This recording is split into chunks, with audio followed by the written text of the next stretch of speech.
বিধান হয় নাই, মুসলমানদের রক্ত ঝরেছে, মুসলমানরা নির্যাতিত নিষ্পেষিত হয়েছে। আন্তর্জাতিক দুনিয়ার ইহুদি এবং খ্রিস্টান সহ অন্যান্য বিধর্মীরা ঐক্যবদ্ধ হয়ে মুসলমানদের উপরে একের পর এক আঘাত হেনেছে। আমরা বিংশ শতাব্দীতে দেখেছিলাম, সেই সময়ে ইরানের মাটিতে রাজা শাহ পাহলভীর নেতৃত্বে ইরানের মুসলমানদের উপরে নির্যাতন নিষ্পেষণ করা হয়েছিল। সেই স্বৈরশাসক স্বৈরতন্ত্র চালু করে গোটা মুসলিম মিল্লাতকে ইরানের মাটিতে ধ্বংস করেছে। একই দিনে ৫,০০০-এর মতো মুসলমানকে ব্রাশ ফায়ার করে মারা হয়েছে। ঠিক কিনা বলেন? আমরা দেখেছিলাম সেই সময়ে ইরাকের মাটিতে আমেরিকান বাহিনীরা কার্পেট বোমা নিক্ষেপ করে গোটা ইরাককে ধ্বংস করেছে। আমরা দেখেছিলাম মিশরের মাটিতে সেই সময়ে জামাল আব্দুল নাসের এবং হোসনি মোবারক স্বৈরতান্ত্রিক কায়দায় গোটা মিশরের মুসলমানদের উপরে হাজার হাজার মামলা চাপাইছিল, ফাঁসির মঞ্চে ঝুলাইছিল, গোটা মিশরকে কারাগারে রূপান্তরিত করেছিল। ঠিক কিনা বলেন? ভাইরা আমার, তুরস্কের মাটিতে কামাল আতাতুর্ক أما بعد فقد قال الله تعالى في كلامه المجيد وفرقانه الحميد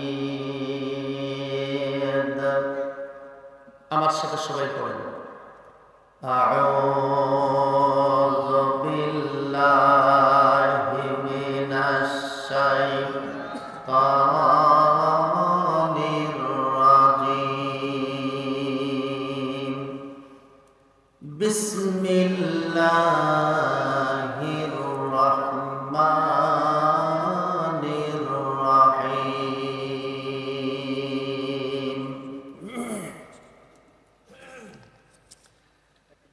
وإذ يمكر بك الذين كفروا ليثبتوك أو يقتلوك أو يخرجوك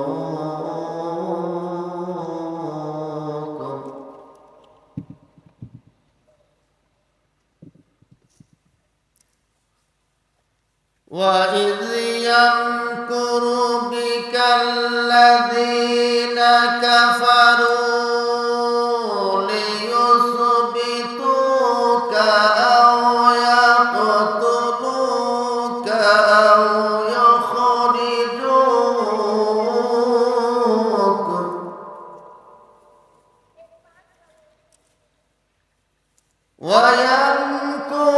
ويمكرون ويمكر الله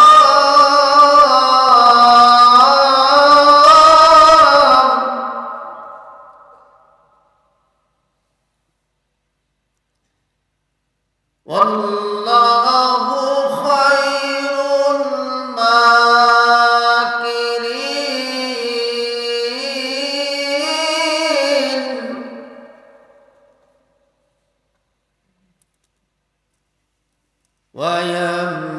ويمكرون ويمكر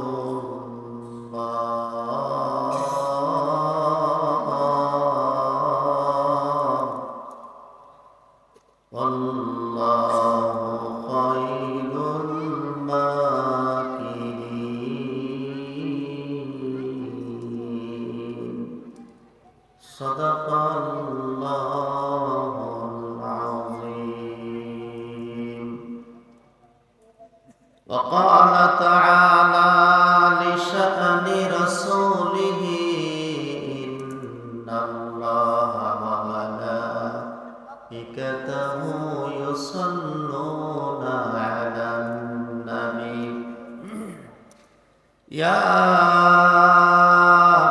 أيها الذين آمنوا صلوا عليه وسلموا تسليما شهد القول اللهم صل على محمد وعلى آل محمد كما صليت على إبراهيم وعلى آل إبراهيم إنك حميد مجيد اللهم بارك على محمد মুহাম্মাদিন ওয়া আলা আলি মুহাম্মাদ কামা বারাকতা আলা ইব্রাহিম ওয়া আলা আলি ইব্রাহিম ইন্নাকা হামিদুম মাজিদ।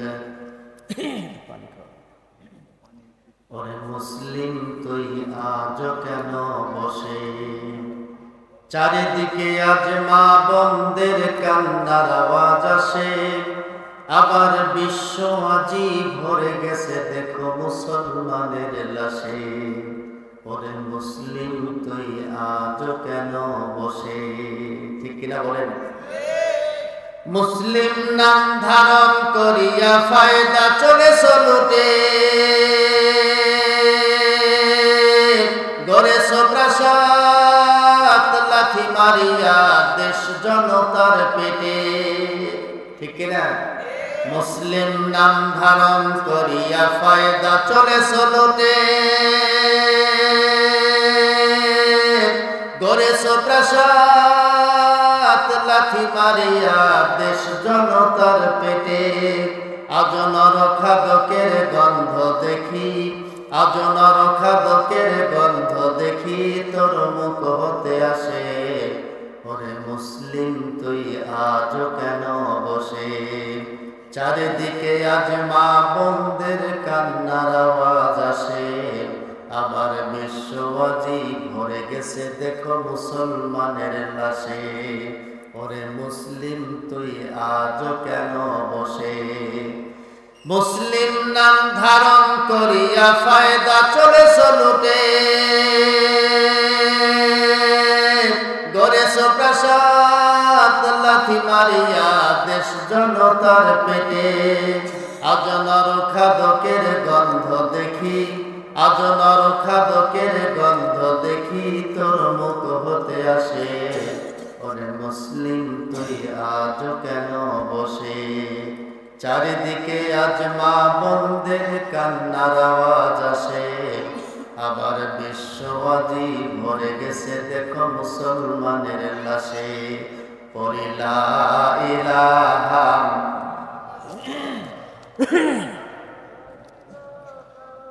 ইল্লাল্লাহু মুহাম্মাদুর রাসূলুল্লাহ সাল্লাল্লাহু আলাইহি ওয়াসাল্লাম। ঐতিহ্যবাহী বাংলাদেশের স্বনামধন্য জেলা, যে জেলা আমের জেলা, এখন বর্তমান চাঁপাইনবাবগঞ্জ বিখ্যাত গিদি আমের এই ঐতিহ্যবাহী জেলা চাঁপাইনবাবগঞ্জ সদরের পাশেই ঐতিহ্যবাহী রেহাইচর আদর্শপাড়া জামে মসজিদের উদ্যোগে আয়োজিত আজকের এই তাফসিরুল কোরআন মাহফিলের সর্বজন শ্রদ্ধেয় সম্মানিত সভাপতি, বিশিষ্ট শিক্ষাবিদ, আদর্শপাড়া কেন্দ্রীয় জামে মসজিদের সম্মানিত খতিব জনাব হাফেজ মাওলানা আব্দুল আলিম, আল্লাহ তাআলা তার হায়াতে তাইয়্যিবা দান করুন, আল্লাহুম্মা আমিন। আজকের মাহফিলের সম্মানিত প্রধান অতিথি জনাব মোহাম্মদ আব্দুল খালেক, কাউন্সিলর 13 নং ওয়ার্ড চাঁপাইনবাবগঞ্জ পৌরসভা। আজকের মাহফিলের সম্মানিত অতিথি ডাক্তার মোহাম্মদ আব্দুস সামাদ। আজকের মাহফিলের সম্মানিত অতিথি জনাব মুক্তারুল ইসলাম রাজু, বিশিষ্ট ব্যবসায়ী ও সমাজসেবক, আল্লাহ তাআলা তাদের হায়াতে তাইয়্যিবা ঈমানে কামিলা দান করুন, আল্লাহুম্মা আমিন। আজকের মাহফিলের সম্মানিত আজকের আলোচক, আমার আগে যিনি আলোচনা করলেন, সারা দেশে সুপরিচিত জনপ্রিয় মুফাসসির কোরআন, বিশিষ্ট শিক্ষাবিদ জনাব হযরত মাওলানা আবু জার গফারি, আল্লাহ তাআলা তার হায়াতে তাইয়্যিবা দান করুন, আল্লাহুম্মা আমিন। আমার পাশেই বসা আছেন অত্র মসজিদের সম্মানিত পেশ ইমাম, বিশিষ্ট শিক্ষাবিদ হাফেজ আব্দুল ওহাব সহ সম্মানিত উলামায়ে কেরাম, সামনে ভবিষ্যৎ দিনদার ইমানদার মুসলিম ভাইরা, পর্দার অন্তরালে অবস্থানরত আমার সম্মানিত মা এবং বোনেরা, সম্মানিত প্রশাসনিক দপ্তরের সদস্যবৃন্দ, সম্মানিত সুধীবৃন্দ, সবাইকে অন্তরের অন্তঃস্থল থেকে দোয়ার নিয়তে আরেকবার সালাম জানাই। আসসালামু আলাইকুম ওয়া রাহমাতুল্লাহি ওয়া বারাকাতুহু। আপনাদের ক্ষুধা লেগেছে, ঘুম ধরেছে, ক্লান্ত হয়ে পড়েছে, কণ্ঠের আওয়াজকে একটু বাড়াতে হবে, পারবেন কিনা? আরো যারা বলেন পারবেন কিনা? পেছনের যে ভাইরা আছেন, সামনে একটু বসার জায়গা আছে, ভাইদের আসেন, দাঁড়ায় না থেকে বসে আসেন, এই পাশে কয়েকজন ভাই আসেন, সামনের দিকে আসেন, আসেন সামনের দিকে। আমরা শুরুতেই সেই মহান মাবুদের দরবারে লাখো কোটি শুকর গুজার করছি যে আল্লাহ জাল্লা শানুহু শত ব্যস্ততাকে উপেক্ষা করে আজকে কোরআনের কথা বলা এবং শোনার এই সুযোগ করে দিয়েছেন। সেই মহান মাবুদের দরবারে আমরা সবাই কণ্ঠকে উজাড় করে পুরো সচিত কণ্ঠে আল্লাহর শুকরিয়া জ্ঞাপন করছি, করি আলহামদুলিল্লাহ। আর একটু আসতে বলেন আলহামদুলিল্লাহ। আর একটু পেছনের ভাইরা আওয়াজ দিয়ে বলেন আলহামদুলিল্লাহ।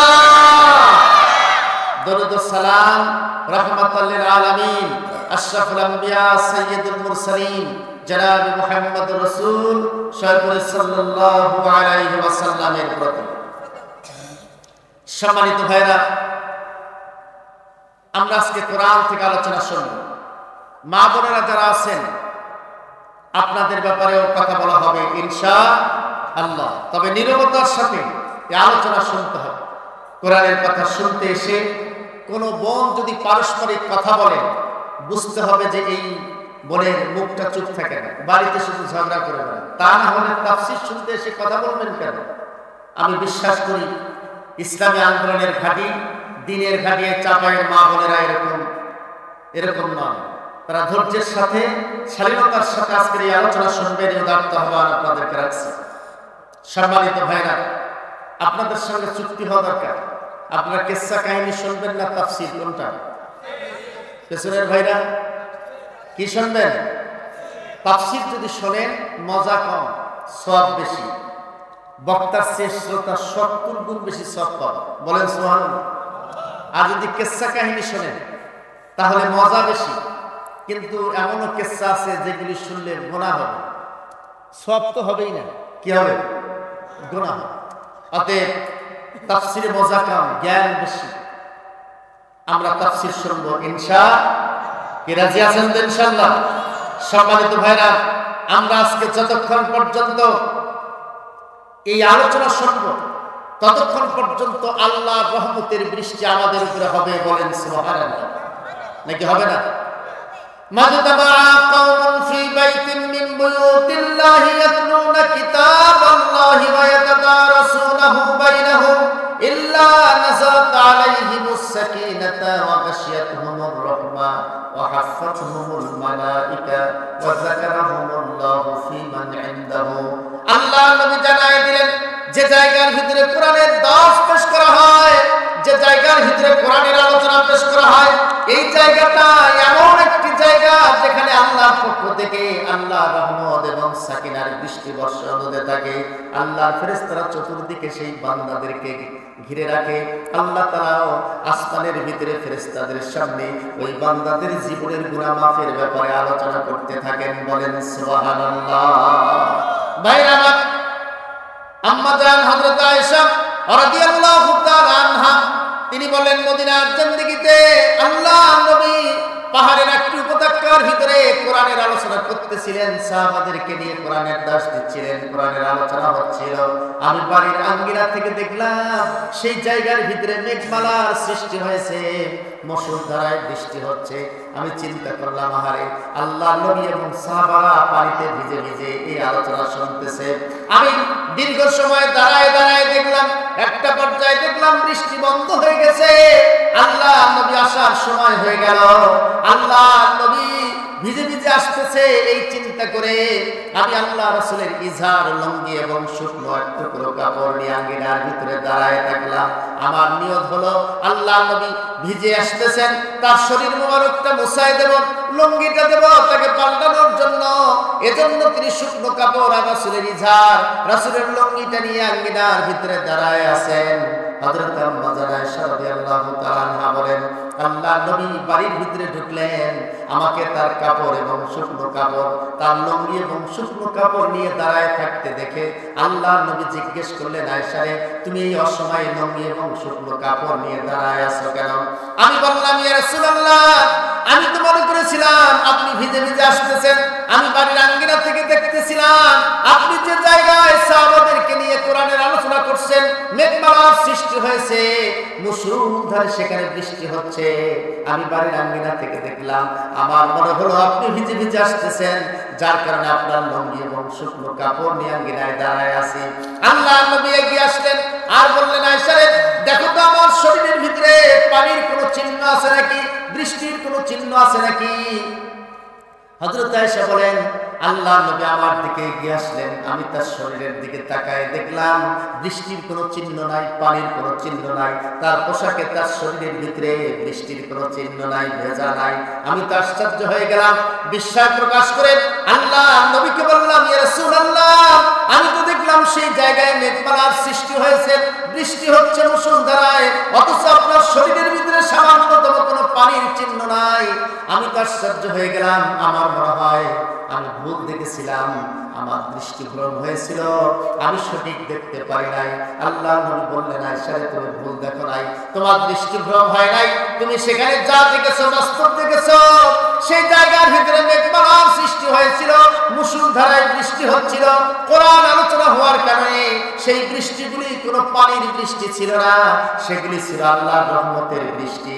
কোরআন আলোচনা হওয়ার কারণে আল্লাহর রহমতের বৃষ্টি মুষলধারায় সেখানে পড়েছিল। বলেন সুবহানাল্লাহ।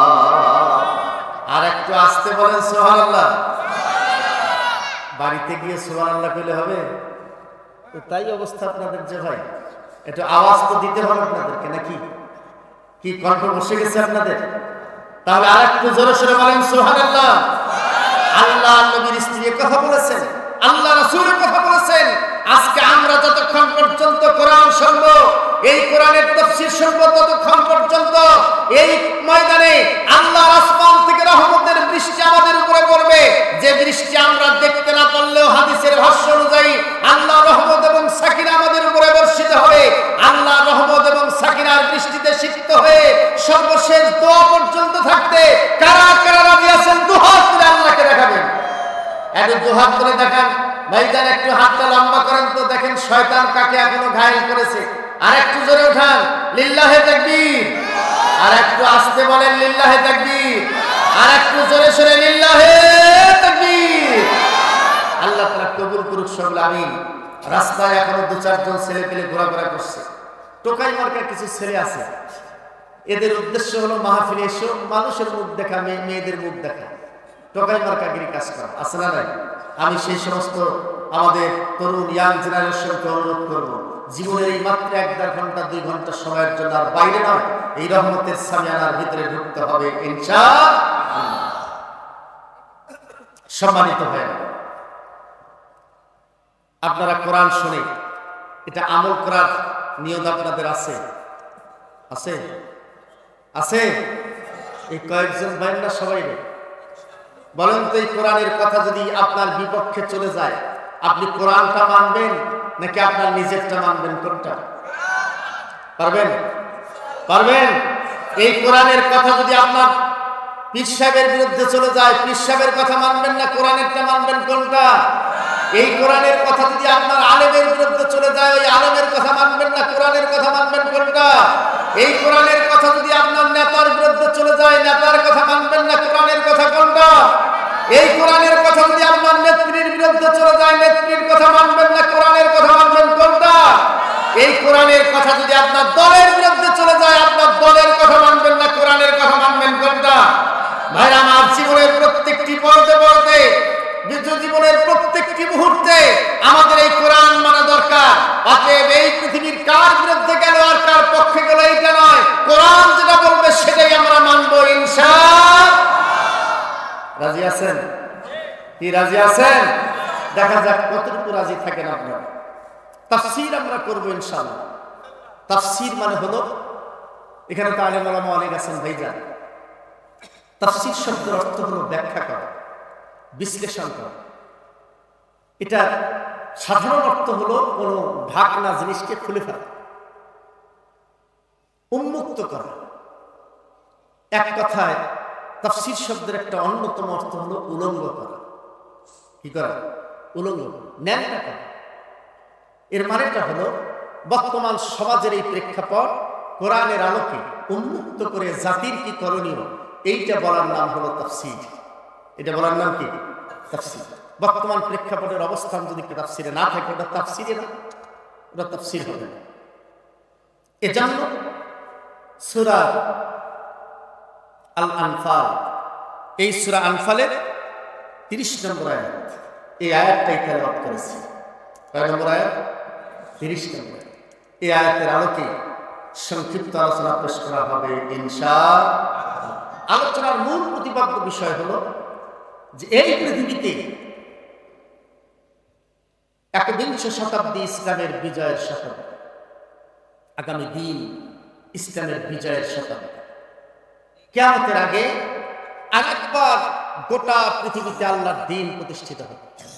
1 ইঞ্চি মাটি আল্লাহর দ্বীন কায়েম থেকে বাদ থাকবে, এরপরে কিয়ামত হবে। এটা কি করে সম্ভব?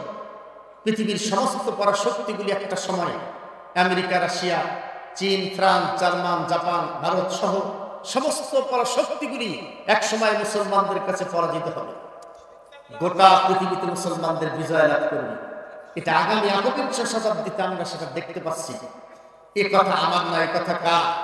কোরআনের আলোকে এই বিষয়টাই আজকে উপস্থাপন করার চেষ্টা করা হবে ইনশাআল্লাহ। কি রাজি আছেন তো ইনশাআল্লাহ? কি রাজি আছেন তো ইনশাআল্লাহ? ভাইরা আমার, এমন কোন মুসলিম রাষ্ট্র নাই যে মুসলিম রাষ্ট্র মুসলমানরা নির্বিধান হয় নাই। মুসলমানদের রক্ত ঝরেছে, মুসলমানরা নির্যাতিত নিষ্পেষিত হয়েছে।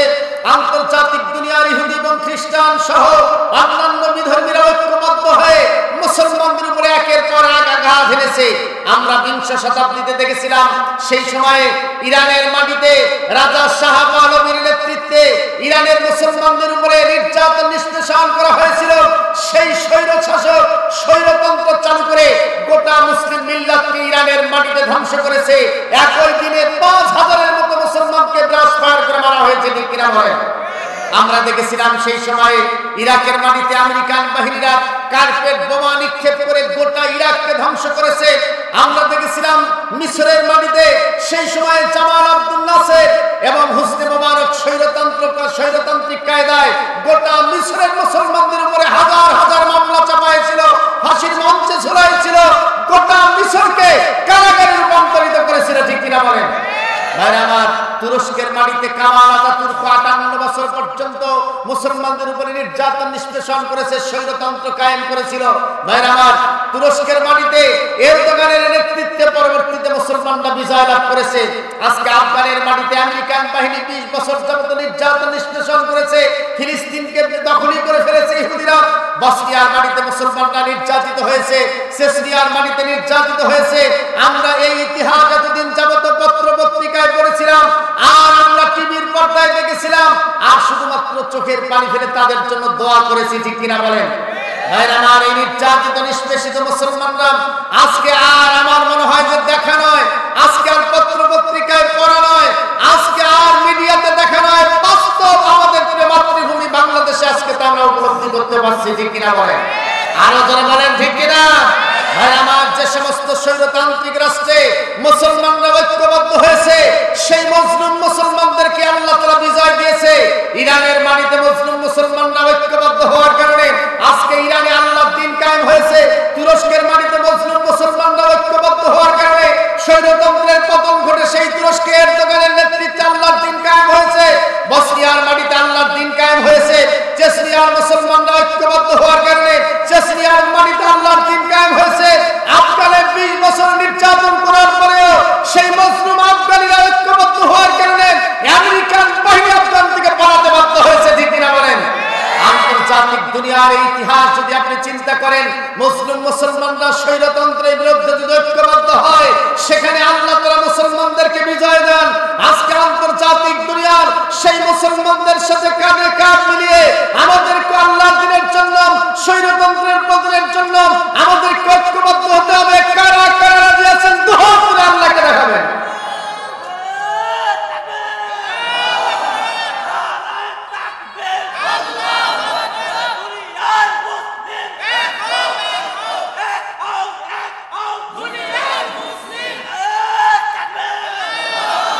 আল্লাহ তাআলা আমাদেরকে কবুল করুক, সবাই আমিন।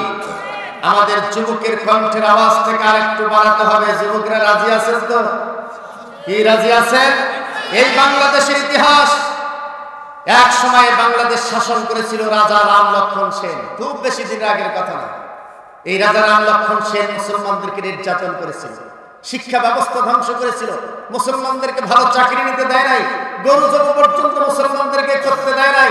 তাদের এই নির্যাতন নিষ্পেষণের, সেই রাজা রাম লক্ষণ সেনের নির্যাতন নিষ্পেষণের মোকাবেলায় ইখতিয়ারউদ্দিন মুহাম্মদ বিন বখতিয়ার খলজি মাত্র 17 জন যুবক নিয়ে রাজা রাম লক্ষণ সেনের রাজদরবারে এসে এত উঁচু স্বরে তাকবীরের আওয়াজ দিয়েছিল যে তাকবীরের আওয়াজে রাজা রাম লক্ষণ সেনের রাজদরবার সহ আকাশ বাতাস প্রকম্পিত হয়েছে।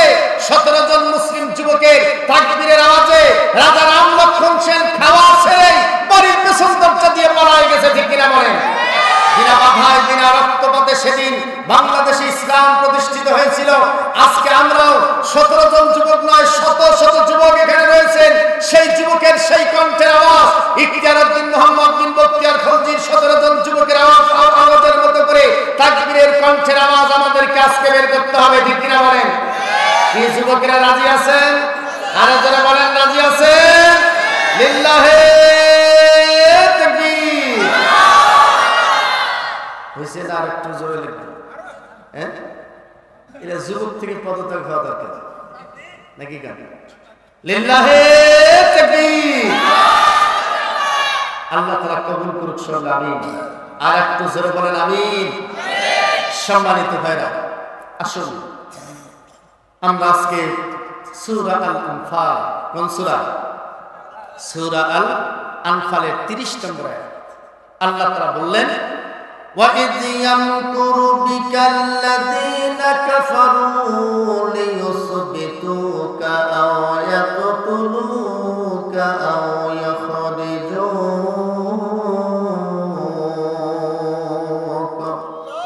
وَيَمْكُرُونَ وَيَمْكُرُ اللَّهُ وَاللَّهُ خَيْرُ الْمَاكِرِينَ।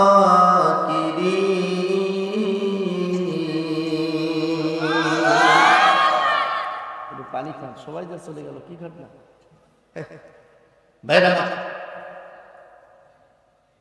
আল্লাহ তাআলা বলছেন, ওয়া ইদ ইয়ামকুরু বিকা, হে রাসূল আপনার বিরুদ্ধে ষড়যন্ত্র হবে। কি হবে? আর যারা বলেন ষড়যন্ত্র।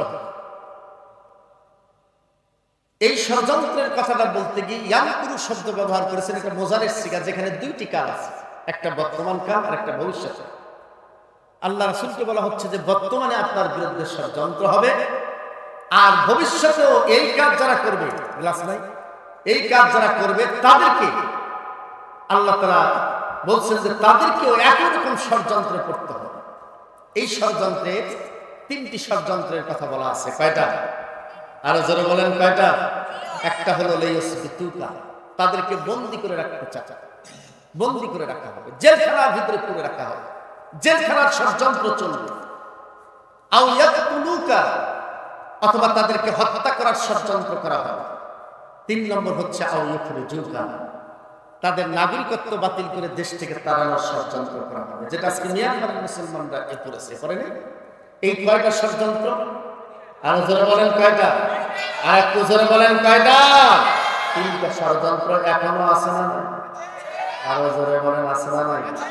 ভাইরা আমার, আল্লাহ রাব্বুল আলামিন তার রাসূলকে বললেন, হে রাসূল আপনার বিরুদ্ধে ষড়যন্ত্র হবে। অতীতের সমস্ত নবীদের বিরুদ্ধে একই রকম ষড়যন্ত্র হয়েছে।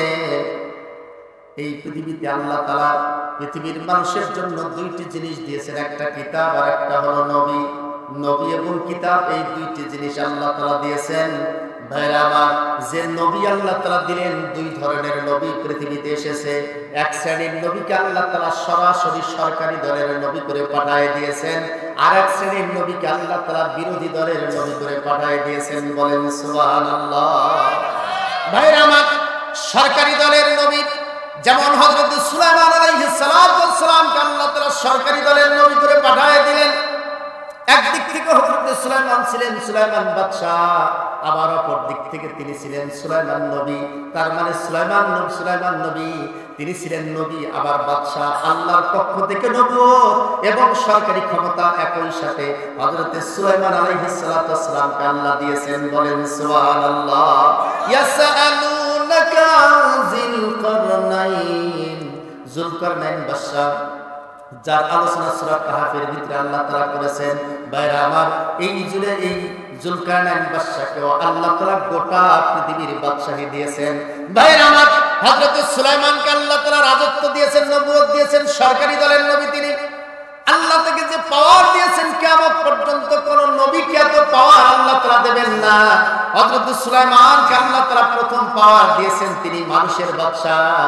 আবার হযরত সুলাইমান হলেন জিন জাতির বাদশা, তিনি জিনের বাদশাও ছিলেন। হযরত সুলাইমান সমস্ত প্রাণী জগতের বাদশা ছিলেন।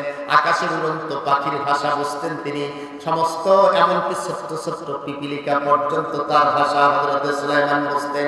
তার মানে সমস্ত প্রাণী জগতের ভাষা হযরত সুলাইমান বুঝতেন, তাদের বাদশা ছিলেন তিনি। 4 নম্বর বাতাসের বাদশা আল্লাহ তাআলা হযরত সুলাইমানকে বানায় দিয়েছে। সকালবেলা 1 মাসের রাস্তা তিনি বাতাসের উপরে ভর করে যেতে পারেন, আবার বিকাল বেলা 1 মাসের রাস্তা তিনি ওই বাতাসের উপরে ভর করে আসতে পারেন। ভাইরা আমার, যে পাওয়ার আল্লাহ তাআলা যে 4টা পাওয়ার দিয়েছেন, কিয়ামত পর্যন্ত কোন মানুষকে আর এত বড় পাওয়ারফুল আল্লাহ তাআলা করবেন না। কারণটা হলো, মানুষকে যদি বর্তমানে এই পাওয়ার দেওয়া যায়, তাহলে বুঝতেই পারতেছেন পাওয়ারের ভারসাম্য রক্ষা করতে পারবে না। 2, 4, 10 বছর, 15 বছর, 20 বছর একটা না ক্ষমতায় থাকলে তার ঠেলায় তো বাঁচা যায় না। ভাইরা আমার, যদি এইরকম পাওয়ার দেওয়া হতো, তাহলে ওই দেশে আর কোনো বিরোধী দল পাওয়া যাইতো না। ও জিল লাগাই দিয়ে মেরে ফেলতো, অথবা বাতাস লাগাই নিয়ে যে সাগরে ফেলাই দিত। ঠিক কিনা? অনেক একটু আসতে বলেন, ঠিক কিনা? যার কারণে আল্লাহ রাব্বুল আলামিন কিয়ামত পর্যন্ত এত পাওয়ার আর কাউকে দেবেন না।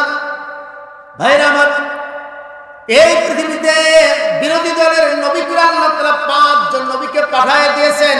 আল্লাহ তাআলা নিজেই কোরআনে বললেন, শারা'a লাকুম মিনাদ-দীনি মা ওয়াসসা বিহি নূহান ওয়াল্লাযী আওহাইনা ইলাইকা ওয়া মা ওয়াসাইনা বিহি ইব্রাহিম ওয়া মূসা ওয়া ঈসা আন আকিমুদ-দীন ওয়া লা তাতাফাররাকু ফীহি। বলেন আল্লাহু আকবার। বিরোধী দলীয় নবী কয়জন? আর একটু জোরে বলেন। 5 জন বিরোধী দলীয় নবী। এটা আল্লাহ বলছেন কোরআনে।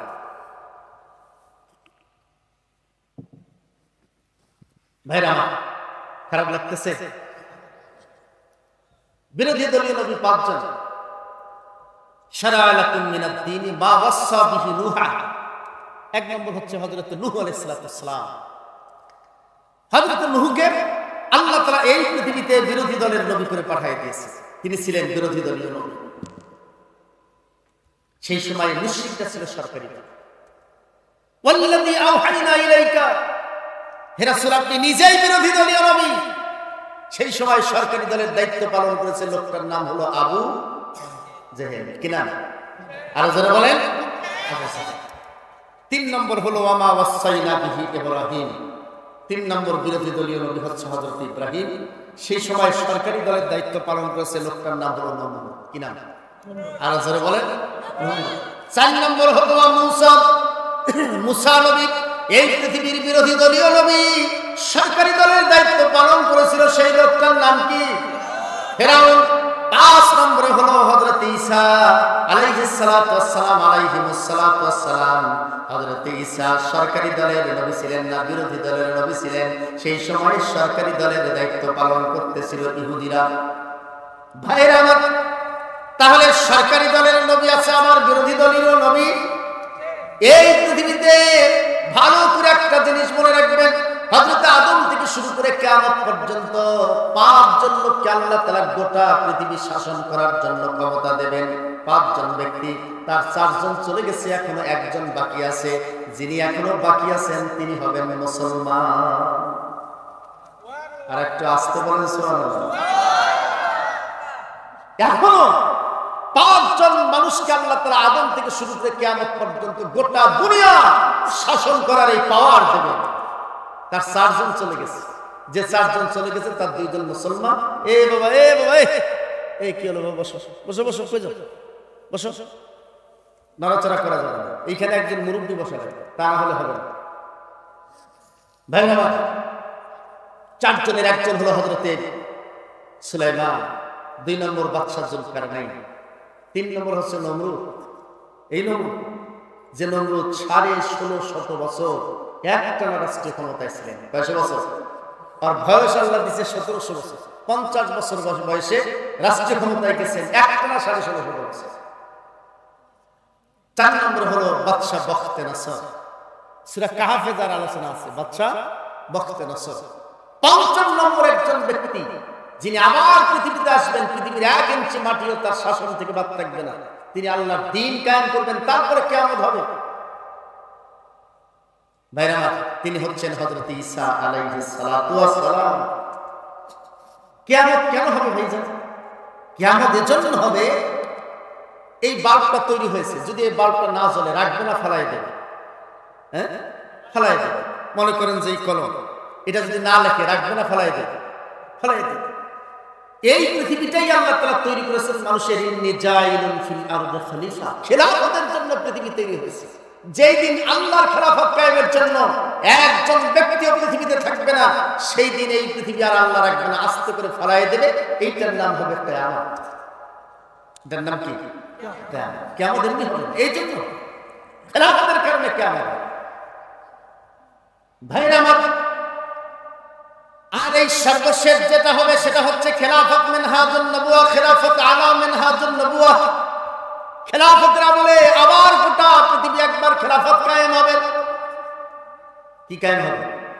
আর জোরে বলেন, খেলাফত। ভাইরা আমার, 4টি যুগ হবে।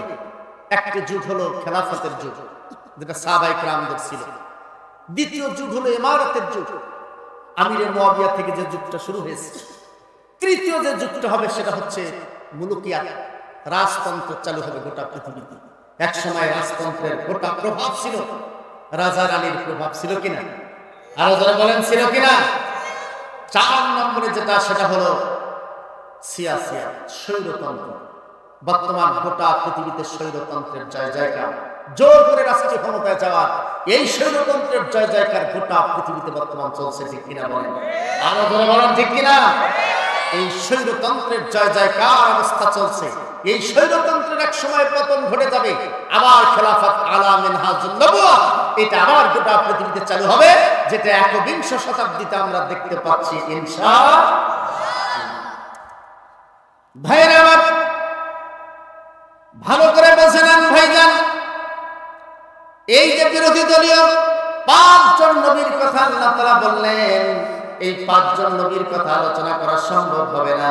ভাইরা আমার, সর্বশেষ হযরত ঈসা নবীর কথা আপনাদের সামনে একটি ঘটনা তুলে ধরতে চাই।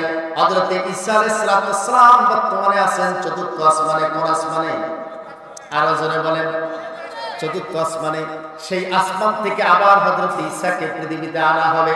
হযরত ঈসা আলাইহিস সালামের মাধ্যমে গোটা পৃথিবীর সমস্ত পরাশক্তিগুলি একটা সময় ঐক্যবদ্ধ হবে। আজকে যেমন ফিলিস্তিন এবং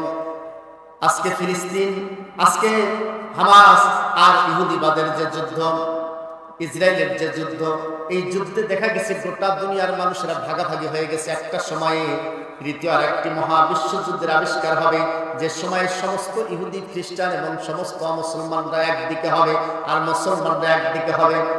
সেই সময় আল্লাহ তাআলা মুসলমানদের নেতৃত্ব দেওয়ার জন্যই হযরত ঈসা আলাইহিস সালামকে পাঠিয়ে দেবেন। বলেন সুবহানাল্লাহ। ভাইরা আমার, এই পৃথিবীর সমস্ত পরাশক্তিগুলি সেদিন মুসলমানদের কাছে পরাজিত হবে। তাদের সমস্ত যুদ্ধ বিমান, জঙ্গি বিমান, তাদের স্কাট ক্ষেপণাস্ত্র, পারমাণবিক বোমা, তাদের সমস্ত স্কাট ক্ষেপণাস্ত্র, গোলা বারুদ সৈন্য সামন্ত মুসলমানদের কাছে, হযরত ঈসার কাছে হেরে যাবে। এইটা কি করে সম্ভব? গোটা পৃথিবীকে তিনি কিভাবে পরাজিত করবেন, এই কথাটাও বলে দিয়েছেন কে? আরো জোরে বলেন কে? আল্লাহ বলে দিয়েছেন। ভাইরা আমার, হযরত ঈসা আলাইহিস সালাম বর্তমানে আছেন 4র্থ আসমানে। হযরত ঈসা এমন একজন নবী যার কোনো বাবা ছিল না। কি ছিল না? কি ছিল? তা মা। কি ছিল? এই মায়ের নাম হচ্ছে হযরতে মারিয়াম। কি নাম? উযকুরু ফিল কিতাবি মারইয়ামা ইযিন তাবাযাত মিন আহলিহা মাকানান শারকিয়্যা ফাত্তাখাযাত মিন দুনিহিম হিজাবা ফাআরসালনা ইলাইহা রূহানা ফাতামাসসালা লাহা বাশারান সাবিয়্যা। বলেন আল্লাহু আকবার। কথা কার? আর একটু জোরে বলেন কথা কার? ভাইরা আমার, হযরত ঈসা আলাইহিস সালামের মা যার নাম ছিল হযরত মারিয়াম। কি নাম? এই মারিয়াম তার বাবা এবং মা অত্যন্ত বৃদ্ধ বয়সে হান্না বিনতে ফাকুস এবং তার বাবার নাম ইমরান, যার নামে একখানা সূরা অবতীর্ণ হয়েছে, সূরাতুল, আরো জোরে বলেন, সূরাতুল ইমরান। এই ইমরান তিনি একটা সময়ে গিয়ে হযরতে মারিয়াম 80 বছর বয়সে তিনি দোয়া করলেন আল্লাহর কাছে। আল্লাহ তাআলা হযরতে মরিয়মের দোয়াটা কবুল করলো। 80 বছর বয়সে হযরতে মরিয়মের বাবার গর্ভে, মরিয়মের বাবা এবং তার মায়ের গর্ভে একখানি সন্তান আল্লাহ তাআলা দিলেন। তার নাম রাখা হলো মরিয়ম। উনি চাইছিলেন যে ছেলে সন্তান হবে, যদি আমার কোনো সন্তান হয় তো এই মসজিদ ঘর মানে বাইতুল মুকাদ্দাস, ইসরায়েল বর্তমান যেটা আছে, এই বাইতুল মুকাদ্দাসে আমি আমার সন্তানটাকে উইল করে দেব, দান করে দেব। আমরা তো টাকায় দান করি বসছি না, উনি দান করতে চাইছেন কি? আর একটু আসতে বলেন, সন্তান দান করতে চাইছেন। লাইসা যাকারু কাল উনসা ওয়া ইন্নী সাম্মাইতুহা মারইয়াম। আল্লাহ বলেন কোরআনে সূরা ইমরান যে তিনি আল্লাহর কাছে বললেন যে আল্লাহ আমি তো চাইলাম ছেলে, আর হলো কি মেয়ে। মেয়েটা আস্তে করে কোলে নিয়ে মরিয়ম নাম রেখে মসজিদে দিয়ে আসছে। একটা শিশু মেয়ে মসজিদে থাকলে মারা যাবে কিনা? লালন পালনের দরকার। এখন কমিটি যারা আছে তারা সবাই বললো যে লালন পালনের দরকার, তার জন্য একটা মেহরাব তৈরি করা হলো, থাকার জায়গা তৈরি করা। এই যে মরিয়মের লালন পালনের দায়িত্বটা নিয়ে সব মানুষের মাঝে একটা গুঞ্জরণ পড়ে গেল যে এটা আল্লাহর ওলি হবে এই মেয়েটা। কেন আল্লাহ ওয়ালা মেয়ে হবে? কারণে যে দোয়া করার বদলে এই মেয়েটা আল্লাহ দিয়েছেন, আবার সে মেয়েটাকে বাইতুল মুকাদ্দাসে উৎসর্গ করেছে, দান করে দিয়েছে। এটা মর্যাদাবান একটা মেয়ে। এই মেয়েটার লালন পালনের দায়িত্ব যেই নেবে তার কপালটা খুলে যাবে। এই ধারণা থেকে হাজার হাজার মানুষ, রাজনীতিবিদ, সম্পদশালী, ব্যবসায়ী, শিক্ষিত মানুষ, চাকরিজীবী মানুষ, সব মানুষেরা ছুটে আসলো হযরত মরিয়মের লালন পালনের দায়িত্ব নেওয়ার জন্য। হাজার হাজার মানুষ শুরু হয়ে গেছে, লালন ধরেছে মানুষ। এখন বলেন একটা মেয়ে কতজন দেওয়া যাবে? ঠিক না? মেয়ে কয়টা? একটা। লালন ধরেছে হাজার হাজার মানুষ। আল্লাহ রাব্বুল আলামিন এবারে জানায় দিলেন যালিকা মিন আম্বাইল গায়বি নূহিহি ইলাইকা ওয়া মা কুনতা লাদাইহিম ইয ইউলকুনা আকলামাহুম আইয়ুহুম ইয়াকফুলু মারয়াম ওয়া মা কুনতা লাদাইহিম ইয ইয়াখতাসিমুন। আল্লাহ রাব্বুল আলামিন জানায় দিলেন, আল্লাহ তাআলা বললেন তোমাদের একজন মানুষ মাত্র মরিয়মের লালন পালনের দায়িত্ব পাবে, কিন্তু এতগুলি লোক কাকে দেই? তোমরা একটা কাজ করো, নীল নদের পাড়ে গিয়ে তোমাদের পকেটের যে কলম আছে এই কলমটা তোমরা পানির ভিতরে ছুঁড়ে মারো। ইযিলকুনা আকলামাহুম, ইযিলকুনা তোমরা নিক্ষেপ করো, আকলামাহুম কলমের বহুবচন আকলাম, তোমাদের কলমগুলি নিক্ষেপ করো। এই কলমগুলি যাদের ভেসে যাবে তাদেরকে আমি মরিয়মের লালন পালনের দায়িত্ব দেব না, আর যার কলমটা স্থিতিশীল থাকবে এবং বুঝাবে সেই লোকটাকে মরিয়মের লালন পালনের দায়িত্ব দিয়ে দেব। আল্লাহ তাআলা এই কলমের মাধ্যমে নদীতে ফালায় দিয়ে এই লটারির মাধ্যমে মরিয়মের লালন পালনের দায়িত্ব দিতে চাইলেন। ভাইরা আমার, একটা কথা আমাকে বলেন, এই কলম এটা কিসের জন্য ভাই? পানিতে ফেলার জন্য না লেখার জন্য? আল্লাহ তাআলা কেমন এই কলমটাকে লেখার কলম, এটা কোন পানিতে ফেলা দিতে বলে? এটা কেমন কথা? যদি খড়কুটো হতো, পাটকাঠি হতো, তাদেরকে পানিতে দিত, সেটা আলাদা জিনিস। কিন্তু কলম দিয়ে লেখার জন্য এইটা পানিতে কেন ফেলাতে হবে? সে ফেলাতে বলছে কে? আপনি? আমি? কে বলেছেন? কেন? কি যৌক্তিকতা এর ভিতরে আছে এইটা বোঝার দরকার আছে না নাই? মাথায় একটা বার ঢোকান ভাইরা আমার। এই পৃথিবীতে সবচেয়ে বেশি খারাপ কাজ হয় এই কলমের ঠোঁটে, ঠিক কিনা বলেন? আর একটু আসতে বলেন, ঠিক কিনা? আমাদের দেশে যারা চোর, একটা গরু চুরি করে, মোবাইল চুরি করে, সাইকেল চুরি করে, কয় টাকা ছিনতাই করে, ধান চুরি করে, তাকেই আমরা নিয়ে এসে মারতে মারতে বলি বেটা চোর। এজন্য তাকে মারতে মারতে আদামারি করে আমরা থানায় দেই, থানা আবার জেলের ভিতরে দিয়ে দেয়, ঠিক কিনা বলেন? কিন্তু যারা এই কলমের ঠোঁটে যারা চুরি করে, একটা সিগনেচার দিয়ে লক্ষ লক্ষ টাকা আত্মসাৎ করে, জাতির টাকা মেরে খায়, যারা ঘুষ গ্রহণ করে এই কলমের একটা সিগনেচারের মাধ্যমে, তারা কিন্তু এই জাতির ক্ষেত্রে আমাদের দেশে তারা চোর হয় না, তারা হয় নেতা, আর তারা না হলে অফিসার, ঠিক কিনা বলেন? আমাদের দেশে যারা কলমে চুরি করে এরা কি ওই চোরের মতো? লাখ লাখ টাকা, কোটি কোটি টাকা আত্মসাৎ করেছে, বিদেশের বাড়ি গাড়ি করেছে, টাকা আত্মসাৎ করিয়ে, টাকা পাচার করেছে, সব টাকা বাজেয়াপ্ত হচ্ছে। কি দিয়ে করছে? এই কলমের ঠোঁটের দাম আছে না নাই? আরো যারা বলেন আছে না নাই? পৃথিবীতে যত 2 নম্বরই কাম হয় সব কি দিয়ে? আর একটু আসতে বলেন, দিনের কাম যদি রাইতে করে সেটাও কি দিয়ে করে? কলম দিয়ে। দিনের কাম রাইতে করলে কি দিয়ে করে? আরো যারা বলেন কি দিয়ে? কলম দিয়ে রেজাল্ট লিখে দিলে হয়ে গেল, আছে না নাই? আরো যারা বলেন আছে কিনা? আল্লাহ রাব্বুল আলামিন এই কলমের মাধ্যমে পরীক্ষা করার জন্য কলম নির্ধারণ করে জাতির লোকদেরকে জানাতে চাইলেন, একটা মেয়ের দায়িত্ব আমি যাকে দেব, হযরত মরিয়মের দায়িত্ব নিতে হবে। 2 নম্বরে কোন মানুষকে আমি দায়িত্ব দেব না। 1 নম্বর মানুষ যে তাকে দায়িত্ব দেব, যার কলমটা ঘুষ খায় না, সুদ খায় না, যার কলমের ঠোঁটটা দিয়ে অন্যায় অবিচার করে না, যার কলমের ঠোঁট দিয়ে দুর্নীতি করে না, এই একটা লোককে আমি হযরত মরিয়মের দায়িত্ব দেব। তোমরা তোমাদের কলমগুলি নিক্ষেপ করো, কলমগুলি যাদের ভেসে যাবে, কারো কারো কলমটা খুব দ্রুত ভেসে গেল। আল্লাহ তাআলা বোঝাতে চাইলেন সে সবচেয়ে বড় দুর্নীতিবাজ, তার চেয়ে কিছুটা কম কার কলমটা ভেসে যাচ্ছে। আল্লাহ বললেন তার চেয়ে বেশি, তার চেয়ে কম দুর্নীতিবাজ এটা। এইভাবে কারোটা আস্তে আস্তে যাচ্ছে, সে অল্প অল্প দুর্নীতি করেছে। আল্লাহ এই কলমের মাধ্যমে একটা মেয়ের জাতির, একটা মেয়ের দায়িত্ব কলমের মাধ্যমে পরীক্ষা করে দিতে চাইলেন। এই কলম যাদের ভেসে যাবে, এইরকম কোন 2 নম্বরী মানুষ হযরত মরিয়মের লালন পালনের দায়িত্ব দিতে পারবে না। ভাইরা আমার, আল্লাহ তাআলা একটা মেয়ের দায়িত্ব দেওয়ার জন্য 2 নম্বরী কোন মানুষের হাতে দিতে চাইলেন না। আর আপনি একটা গোটা জাতির দায়িত্ব কলমের ঠোঁটে যারা চুরি করে তাদের হাতে কেমনে দেন? আর একটু আসতে বলেন, আর জোরে বলেন, ঠিক কিনা? আল্লাহ তাআলা একটা মেয়ের দায়িত্ব 2 নম্বরে কোন মানুষের হাতে দিতে চাইলেন না গো। আর আপনি একজন সচেতন মানুষ হিসেবে যারা প্রকাশ্যে কলমের ঠোঁটে 2 নম্বরই করেছে, সুদ খেয়েছে, দুর্নীতি করেছে, অন্যায় করেছে, অবিচার করেছে, জুলুম করেছে, কলমের ঠোঁটে রাতের কাম দিনে করেছে, দিনের কাম রাতে করেছে, সেই সমস্ত ব্যক্তিদের হাতে গোটা একটা জাতির দায়িত্ব আপনি তুলে দিতে চান, আপনার ইমানের ভিতরে গন্ডগোল আছে, ঠিক কিনা বলেন? এটা এত সহজ জিনিস নয়। এটা একটা দৃষ্টান্তই শুধু নয়, কিয়ামত পর্যন্ত সমস্ত মানুষের শিক্ষা এটা। তা না হলে কলমটা হাতে বলবেন কেন? কি কলমের কি দোষ? এটা কেমন পানি ছড়ায় রে? এটা তো লেখার জিনিস, এটা পানিতে দেবে কেন আল্লাহ?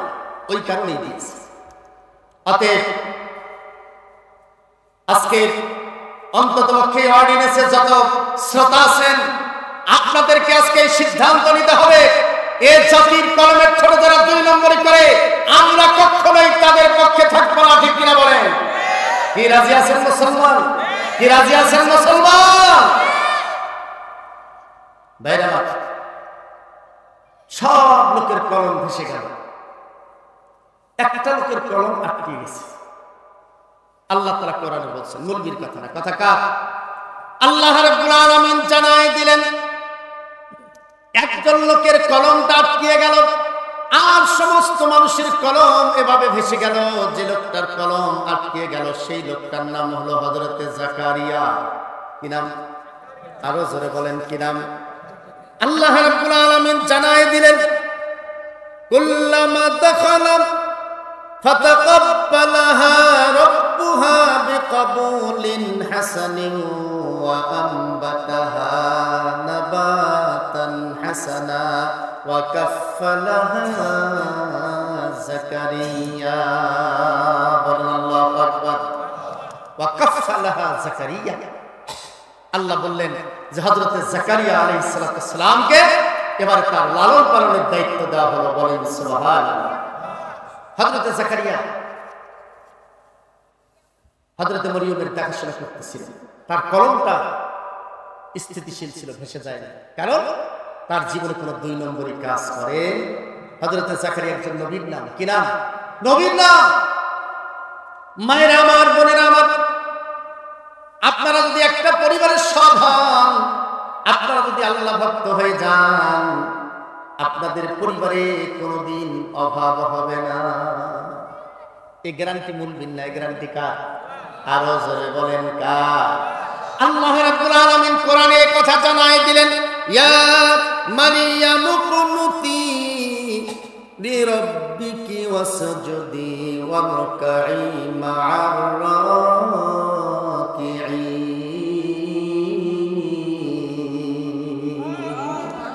আল্লাহ রাব্বুল আলামিন বললেন, হে মারিয়াম, কুনুতি লিরাব্বিকি, তোমার আল্লাহর জন্য তুমি বিনয়ী হয়ে যাও, আর হলো যদি আল্লাহকে তুমি একমাত্র সিজদা করো, ওয়ারকাই, আল্লাহর জন্যই তুমি রুকু করো, মা'আর রাকিঈন, রুকুকারীদের সাথে তুমি রুকু করো।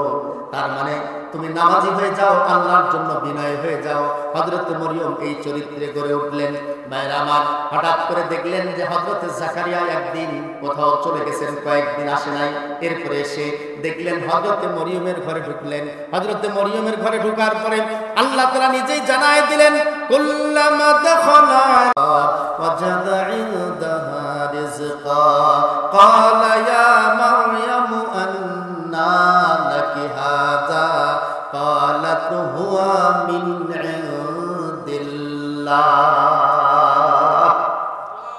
হযরত জাকারিয়া এসে দেখতেছেন তার রুমে এমন কিছু ফল, যে ফলগুলি ওই সিজনে পাওয়া যায় না। যেমন বর্তমানে আম পাওয়া যায়, আম আছে নাকি বর্তমানে? না। এখন যদি কেউ দেখে কারো ঘরে আম, তো স্বাভাবিকভাবে কৌতূহল দেখবে যে এটা তুমি পাইলে কেন। হযরত জাকারিয়া যে দেখলেন যে তার ঘরে এমন কিছু খাদ্য, ইনদাহা রিজকা, এমন কিছু খাদ্য দেখলেন যে খাদ্য দিকে তিনি জিজ্ঞেস করলেন, ক্বালা ইয়া মারইয়াম আন্না লাকি হাযা, এই খাদ্যগুলি কোথায় পেলে? এগুলি তো বর্তমান সিজনে পাওয়া যায় না বাজারে, এগুলি কই পেলে? তো সব টাটকা জিনিস। হযরত মরিয়ম বললেন, ক্বালাত হুয়া মিন ইনদিল্লাহ। খালু জাকারিয়া তাকে বললেন যে এগুলি খাদ্য আল্লাহ তাআলা আমার ঘরে দিয়ে গেলেন, বলেন সুবহানাল্লাহ। আরেকটু আস্তে বলেন সুবহানাল্লাহ। মায়েরা আমার, বোনেরা আমার, আপনারা যদি এভাবে নামাজি হন, আপনার ঘরটাকে যদি নামাজি ঘর বানাতে পারেন, আপনার ঘরে অভাব হবে না। অভাব হলে আল্লাহ তাআলা আপনার ঘরে খাদ্য পাঠায় দেবে, ঠিক কিনা বলেন? আল্লাহ খাদ্য পাঠায় দেবে, এত সহজ নয় ভাইরা। হযরত মরিয়ম সেখানে বড় হয়ে গেলেন। আস্তে আস্তে বড় হওয়ার পরে হযরত মরিয়ম একদিন তার গোসলখানার জন্য, গোসল করার জন্য বাইতুল মুকাদ্দাস থেকে বের হয়ে গোসলখানার ভিতরে ঢুকে গেলেন। আল্লাহ তাআলা কোরআনে বলছেন কথা, আমার কথা না, কথা কার? উযকুরু ফিল কিতাবি মারইয়ামা ইযিনতাবাযাত মিন আহলিহা মাকানান শারকিয়্যা ফাত্তাখাযাত মিন দুনিহিম হিজাবা। আল্লাহ রাব্বুল আলামিন জানায় দিলেন, দুনিয়ার মানুষরা হযরত মরিয়ম সেই দিন বাইতুল মুকাদ্দাস থেকে যুবতী হয়ে গেছেন। যুবতী মেয়ে মুকাদ্দাস থেকে বের হয়ে গোসল করার জন্য গোসলখানার ভিতরে ঢুকলেন। গোসলখানার ভিতরে ঢোকার পরে হযরত মরিয়ম তার গায়ের ওড়নাটা খুললেন, বলেন সুবহানাল্লাহ। গোসলখানার দরজা লাগাই দিয়ে তার শরীরের ওড়নাটা খুললেন। এই ওড়নাটা খুলে চতুর্পাশে গোসলখানার পর্দা করে দিলেন, হেজাব করে দিলেন। ফাত্তাখাযাত মিন দুনিহিম হিজাবা, হেজাব করে দিয়েছেন, পর্দা করে দিয়েছেন। পর্দা করে মাথা উঁচু করে তিনি পানি ঢালতেছেন গায়ে। গোটা শরীরটা তার ভিজে গেছে, শরীরের কাপড়গুলি ভিজে গেছে, ভেজা কাপড়গুলি শরীরের সঙ্গে জড়িয়ে গেছে। যুবতী মেয়ে, ভাইরা আমার, যুবতী মেয়ে, তার ভেজা শরীর, ভেজা কাপড়গুলি শরীরের সঙ্গে জড়িয়ে গেছে। তার ওড়নাটা খুলে চতুর্দিকে হেজাব করে দিয়েছে। পানি ঢালা যখন শেষ হয়ে গেল, তিনি পানি ঢালা শেষ হলে সামনের দিকে তাকায় দেখতেছেন একজন উঠতি বয়সের যুবক হযরত মরিয়মের শরীরটার দিকে অপলক নয়নে তাকায় আছে। আল্লাহ তাআলা কোরআনে সেই কথা জানাই দিলেন। আল্লাহ বললেন, ফাআরসালনা ইলাইহা রূহানা ফাতামাসসালা লাহা বাশারান সাবিয়া। বাশারান সাবিয়ান শব্দের অর্থ হলো এমন উঠতি বয়সের যুবক ছেলে যেটা দেখতে অত্যন্ত সুন্দর, কেবল খোসা খোসা দাড়ি নজ উঠতেছে, এখনো দাড়ি নজটা শেষ হয় নাই। এইরকম উঠতি বয়সের যুবক ছেলেদেরকে আরবিতে বলা হয় বাশারান সাবিয়া। আল্লাহ বলছেন কথা। ভাইরা আমার, সেই বন্দর গোসলখানার ভিতরে এই অবস্থায় বেপরদায় যদি একটা ছেলে তার দিকে তাকায় থাকে, হযরত মরিয়ম অত্যন্ত লজ্জা পেলেন, খুব শরম পেলেন, কিন্তু চিৎকার করেন নাই। হযরত মরিয়ম একটা দোয়া করেছিলেন, আল্লাহ তাআলা মরিয়মের সেই দোয়াটাও কোরআনের ভিতরে তুলে দিয়েছেন। আল্লাহ তাআলা নিজে জানায় দিলেন, ক্বালাত ইন্নী আউযু বিররহমানি মিনকা ইন কুনতা তাকিয়া। বলেন আল্লাহু আকবার। হযরত মরিয়ম একটা দোয়া করলেন, চিৎকার করলেন। ভাইরা, এই ছেলেটা এবং হযরত মরিয়ম গোসলখানার ভিতরে কি ঘটনা দুর্ঘটনা ঘটলো শুনবেন তো ইনশাআল্লাহ? কি শুনবেন? আরো জোরে বলেন, শুনবেন তো? ভাইরা, এবারে ভালো করে খেয়াল করবেন। এই যে হযরত মরিয়ম গোসল করতে গেলেন, তার ওড়না খুললেন, পানি ঢাললেন, একটা ছেলে তার দিকে তাকালো, এই লজ্জার কথাগুলো আল্লাহ তাআলা কোরআন শরীফে না বললেও পারতেন, ঠিক না? এগুলি তো শরমের কথা। এই লজ্জার কথাগুলো আল্লাহ তাআলা কেন কোরআন শরীফে বললেন, এইটা আমাদের জানার দরকার। এইখানে মূল পয়েন্টটা আমার আলোচনা আসবে।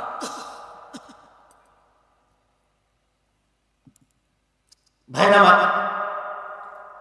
এই শরমের কথাগুলি, এই লজ্জার কথাগুলি আল্লাহ তাআলা কোরআনে না বললেও পারতেন, কিন্তু কোরআনে এনেছেন। কারণ এইখান থেকে আল্লাহ তাআলা ৬০টা মাসালা দিয়েছেন। কয়টা?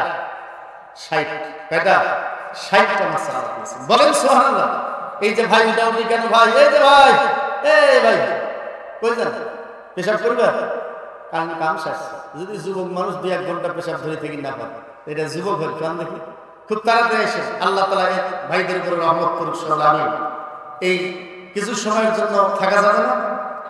যদি কোনো যুবক এই সময় উঠে ১-১.৫ ঘন্টা থাকবেন না পারে, তাদের বিয়ে দেওয়া যাবে না। ভালো করে খেয়াল করবেন, এটা রক্ত চেক করা লাগবে, এটা ডায়াবেটিস আছে। সম্মানিত ভাইরা, তাহলে এই আয়াত থেকে আল্লাহ তাআলা যে কথাটা প্রথম বোঝাতে চাইলেন, সেই কথাটা হলো যে প্রত্যেকটা নারী কোন উন্মুক্ত জায়গায়, খোলামেলা কোন জায়গায় গোসল করা একজন নারীর জন্য কবিরা গুনাহ, হারাম, জায়েজ নয়। আপনি যদি নদীতে গোসল করেন, নদীর ওই জায়গাটা ঘেরা থাকতে হবে। উন্মুক্ত জায়গায় গোসল করা আপনার জন্য কবিরা গুনাহ, এটা জায়েজই না। এই মাসালা থেকে, এই আয়াত থেকে মাসালা আল্লাহ তাআলা দিয়েছে। ভাই আমার, মা বোনের আমার, আল্লাহ নবী জানায় দিলেন, ইজা সাল্লাত খামসাহা ওয়া সামাত শাহরাহা ওয়া তাবালাহা ওয়া হাফাজাত ফারজাহা। আল্লাহ নবী জানায় দিলেন নারীদের ৪টি কাম। ১ নম্বর কাম হলো ইজা সাল্লাত খামসাহা, ৫ ওয়াক্ত নামাজ পড়তে হবে। ২ নম্বর হলো ওয়া সামাত শাহরাহা, রমজান মাসে রোজা রাখতে হবে। ৩ নম্বর হলো ওয়া তাবালাহা, স্বামীর আনুগত্য করা লাগবে। ৪ নম্বর হচ্ছে পর্দা করা লাগবে। কয়টা হইছে ভাইজান? ভাইজান একটা মাসালা আমাকে দেবেন আজকে, আপনারা যারা আছেন চাপাইবাসী, বলেন তো, একটা ছেলে এই হাফ প্যান্ট পরে নামাজ পড়ছে, নামাজ পড়তে গেছে মসজিদে উজু করে, অথবা ওই যে লঙ্গি কি করে ওটাকে আপনাদের কাঁচা মারা না কি বলে ওটাকে, নেংটি মারা।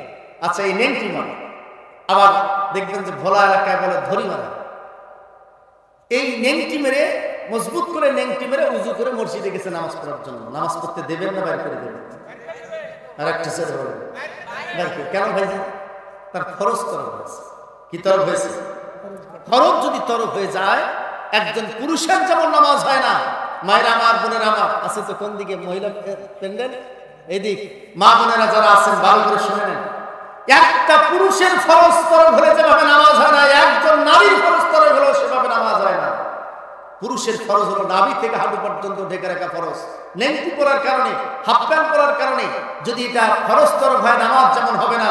একজন নারীর পা, মাথা থেকে পা পর্যন্ত শুধুমাত্র পায়ের পাতা, দুই হাতের কবজি, মুখমণ্ডল ছাড়া গোটা অঙ্গগুলি আপনার ঢাকা ফরজ। নামাজের সময় আপনি এমন একটা ব্লাউজ পরে নামাজ পড়ছেন যে ব্লাউজ পরে আপনার হাত বগল পর্যন্ত দেখা যায়, আপনার পেট দেখা যায়, পিঠ দেখা যায়, তাহলে আপনার ফরজ তরফ হবে, নামাজ হবে না। আরো জোরে বলেন ঠিক কিনা ভাইরা আমার? কিন্তু বাস্তবতাটা ভিন্ন। আজকে আমরা যতই পর্দার কথা বলি, আমার মতো শত শত হুজুর শত শত বছর থেকে নারীদেরকে পর্দার কথা, পর্দার ওয়াজ করা হলো। আমরা দেখলাম, আমার জীবনেই দেখলাম, যখন আমরা ছোট ছোট ছিলাম তখন একটা ব্লাউজ তৈরি করতে এক গজ 4 গিরা কাপড় লাগতো। আমরা যতই ওয়াজ করতেছি 2 গিরা করে কমতে গেছে, ঠিক কিনা? এই কমতে কমতে এক সময় 1 গজে ব্লাউজ বানা শুরু হলো। আমরা যখন আবার ওয়াজ করতেছিলাম দেখি যে আরো 2 গিরা করে কমতেই আছে। কমতে কমতে 14 গিরা হলো, তারপরে 12 গিরা হলো। এখন শুনি যে 10 গিরা তো এখন ব্লাউজ তৈরি হয়, ঠিক কিনা বলেন? আবার ভারতের পাগলু ব্লাউজ বের হয়েছে, সেটা নাকি আরো 2 গিরা নাই, কয় গিরা? 8 গিরাতেই ব্লাউজ তৈরি করে। আমাদের ওয়াজ চলতেই আছে, 2 গিরা করে কমতেই আছে। আমাদের ওয়াজ যদি এরকম করে চলতেই থাকে আর 2 গিরা করে কমতেই থাকে, এক সময় ব্লাউজ তৈরি করতে আর কোনো গিরাই নেই, ঠিক না?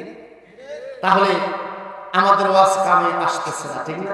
কিছু মানুষ আমাদেরকে বলেন যে হুজুর, আপনাদের এখন কথায় বরকত হয় না, মেয়েরা পর্দা করে না। এই বেচারার ভুল ধারণা। কারণটা হলো, আপনি বলেন তো, 2টি পুকুরে মাছ আপনি মারবেন, মাছ ধরবেন। এই মাছ ধরার জন্য একজন পুকুরের পানি সেচ দেওয়ার জন্য মেশিন নিয়ে গেছে, আর হুজুর খেয়ে উঠে ভাতের থালাটা নিয়ে গেছে। কাঠটা আগে হবে, মেশিন দিয়ে না ভাতের থালা দিয়ে? কাঠ দিয়ে, মেশিন দিয়ে। ভাইরা আমার, মা বোনের আমার, আজকের বাস্তবতায় ভাই আমাদের তরুণ তরুণী যুবক যুবতীদেরকে ব্যবহার করার জন্য 24টি ঘন্টায় মেশিন দিয়ে তাদের ব্রেনের ভিতরে পানি ঢালা হচ্ছে ব্যবহার করার জন্য। ইলেকট্রনিক্স মেশিন, প্রিন্ট মেশিন, মিডিয়ার মেশিন, মোবাইল নামক মেশিন, ফেসবুক নামক মেশিন, ইউটিউব নামক মেশিন, গুগল নামক মেশিন, সব মেশিন দিয়ে 24 ঘন্টায় তাদের ব্রেনের ভিতরে ব্যবহার বানানোর জন্য তাদের পানি ঢালা হচ্ছে। আর সেখানে হুজুর বছরে একদিনে সে 1 ঘন্টা ওয়াশ করে যাবে, হুজুর তো পানি ঢালতেছে ভাতের থালা দিয়া, ঠিক কিনা বলেন? পর্দা করা সম্ভব। এজন্য ওই মেশিন হুজুরের দখলে থাকলে এরকম করতে পারত, কিন্তু ওই মেশিন কি হুজুরদের দখলে আছে? হুজুরের দখলে আছে বর্তমান দাওয়াত আর ভাতের থালা, ঠিক কিনা বলেন? আরো জোরে বলেন, ঠিক কিনা? ভাইরা আমার, কোরআন কারীমের ভিতরে প্রত্যেকটা মানুষের জন্য মানুষকে আল্লাহ তাআলা বানাইছেন 2টি উদ্দেশ্যে। কয়টা? ভালো করে শুনেন, এই কথাটা না বুঝলে হবে না ভাইজান, ভালো করে বুঝতে হবে এই বিষয়টা। একটা হলো ইবাদত আর একটা হলো খেলাফত। একটা হচ্ছে ইন্নী জাইলুন ফিল আরদি খলিফা, সৃষ্টির আগের উদ্দেশ্য হলো খেলাফতের দায়িত্ব পালন করা, শাসন কার্যে অংশগ্রহণ করা। আর সৃষ্টির পরে ওমা খালাকতুল জিন্না ওয়াল ইনসা ইল্লা লিয়াবুদুন, আমাদেরকে আল্লাহ তাআলা বানাইছেন ইবাদতের জন্য। ভাইরা আমার, একটা কথা ভালো করে মনে রাখেন, ওয়াজ করে ইবাদত করানো সম্ভব, খেলাফত প্রতিষ্ঠা সম্ভব নয়। আমরা যারা ওয়াজ করতেছি আমরা ইবাদত করাতে পারবো, বেনামাজিকে নামাজি ধরানো যাবে, বেরোজাদারকে রোজাদার ধরানো যাবে, কিন্তু ওয়াজ করে পর্দা করানো সম্ভব হবে না। কারণ পর্দাটা হচ্ছে খেলাফতের কাজ, এটা ইবাদতের কাজ নয়, এটা খেলাফতের কাজ, রাষ্ট্রের কাজ, ব্যক্তির কাজ নয়। যার কারণে ওয়াজ দিয়ে সম্ভব নয়। সরকার একটা আইন করেছিল, 18 বছরের নিচে মেয়েকে বিয়ে দেওয়া যাবে না, দিলেই জেল। পারবেন? আপনার বাড়িতে পুলিশ যে হাজির হবে, জেল দেবে আপনাকে, ভ্রাম্যমাণ আদালত করে, কিচ্ছু করার নেই। আপনার মেয়ে আপনি দিতে পারবেন না বিয়ে। কিসের কারণে? একটা আইনের কারণে, সরকারি আইনের কারণে। এইটার নাম হলো খেলাফত। এটার নাম কি? খেলাফত। পর্দার বিষয়টা হলো খেলাফত। বাংলাদেশ সরকার যদি আজকে পর্দার একটা আইন করে, শত শত বছরের ওয়াজের দরকার নাই, এত হুজুরের চিল্লা চিল্লির দরকার নাই, এত পর্দার ওয়াজ করার দরকার নাই। শুধু একটা আইন করবে, পেট পিট বাইর করে কোনো নারী চাঁপাইনবাবগঞ্জে ঘুরতে পারবে না। যদি কোনো মেয়ে, কোনো মা, কোনো বোন পেট পিট বাইর করে বেহায়াপনা নির্লজ্জের মতো বেপরদায় ঘরে, তাকে তার বিরুদ্ধে মামলা দেওয়ার দরকার নাই, হামলা করার দরকার নাই, রিমান্ডে নেওয়ার দরকার নাই, জরিমানা করার দরকার নাই। শুধু লজ্জা দেওয়ার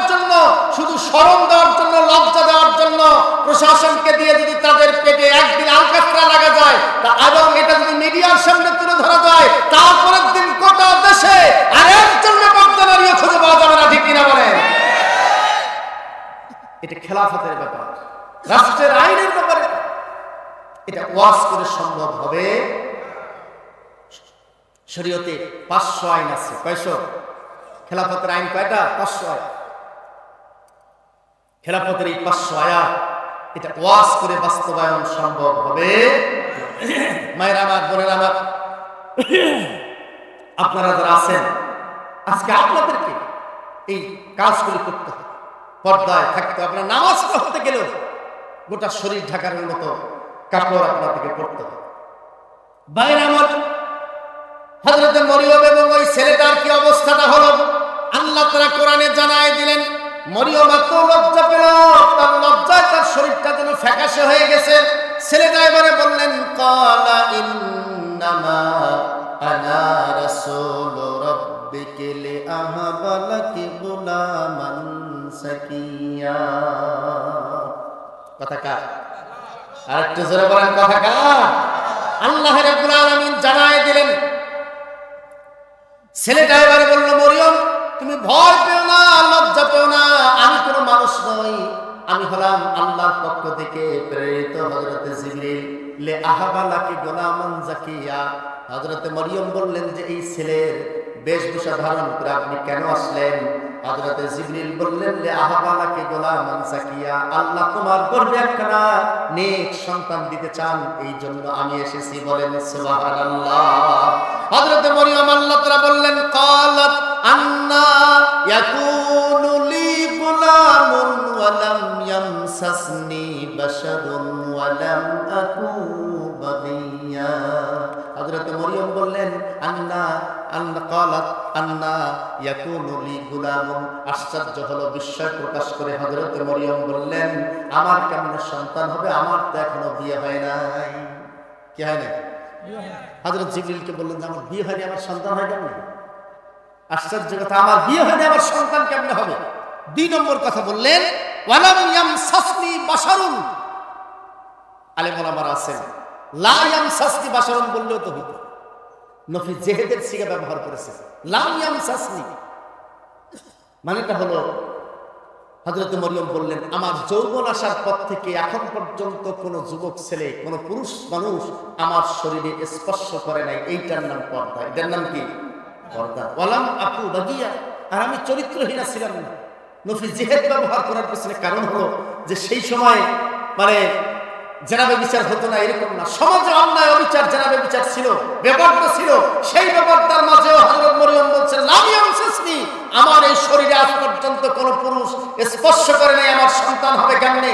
এইটার নাম হলো বোনেরা পর্দা। আমার যুবতী বোনেরা, আপনারা বোরকা পরে মুখ ঢেকে কলেজে গিয়ে আরেক ছেলের হাত ধরে আপনারা বাগান বাড়িতে যান, পার্কে যান, কলেজে একসাথে হাত ধরে ধরে যে গিয়ে বাদাম খান, আপনি কিসের পর্দা করেছেন?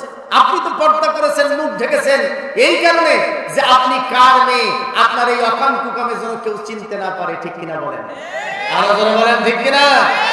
এইটা তো পর্দার নামে আপনি কলঙ্ক করেছেন। আপনি বোরকা পরে মুখ ঢেকে কোন আটকেলে আরেকটা ছেলের হাত ধরে আপনি যেতে পারেন, আরেকটা ছেলে আপনার কোলে শুইতে পারে, আপনি একসঙ্গে বাদাম খেতে পারেন, আপনি একসঙ্গে পার্কে গল্প করতে পারেন। কিভাবে এটা পারেন? আপনি পর্দাকে কলঙ্কিত করেছেন। পর্দার ব্যাপারে আল্লাহর দৃষ্টান্ত হলো লাম ইয়ামসাসনি, এইটার নাম পর্দা। এখন পর্যন্ত কোন পুরুষ আপনার শরীরে টাচ করবে না, স্পর্শ করবে না, সেই স্পর্শের জায়গায় আপনি যাবেন না, এইটার নাম পর্দা। এটার নাম কি? পর্দা। আপনি মার্কেট না করলেই হয় না, ঠিক না?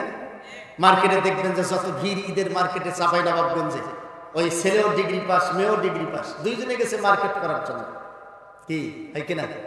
দেখবেন যে ওই ভিড় ঠেলে মেয়ে দোকানে বসে আছে, দাম করতেছে, চয়েস করতেছে, রং দেখতেছে, ভ্যানিটি ব্যাগ থেকে টাকা বের করে দিচ্ছে, আর এই স্বামী বেচারা এই গোলাম এই বাচ্চাটা পেছনে কোলে নিয়ে একবারে ফেল ফেল করে তাকায় আছে। আর কোনো ভূমিকা আছে না?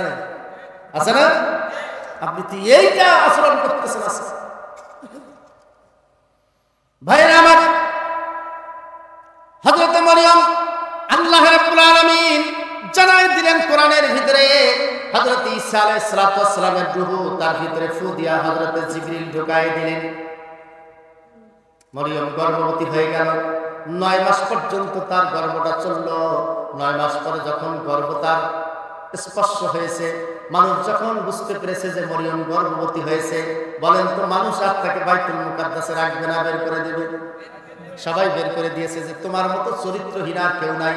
সবাই তাকে ঘিরে ধরেছে, তোমার সাথে কে জেনাবে বিচার করে তোমার গর্ব করেছে, এইটা তুমি একটা বার বলে দাও।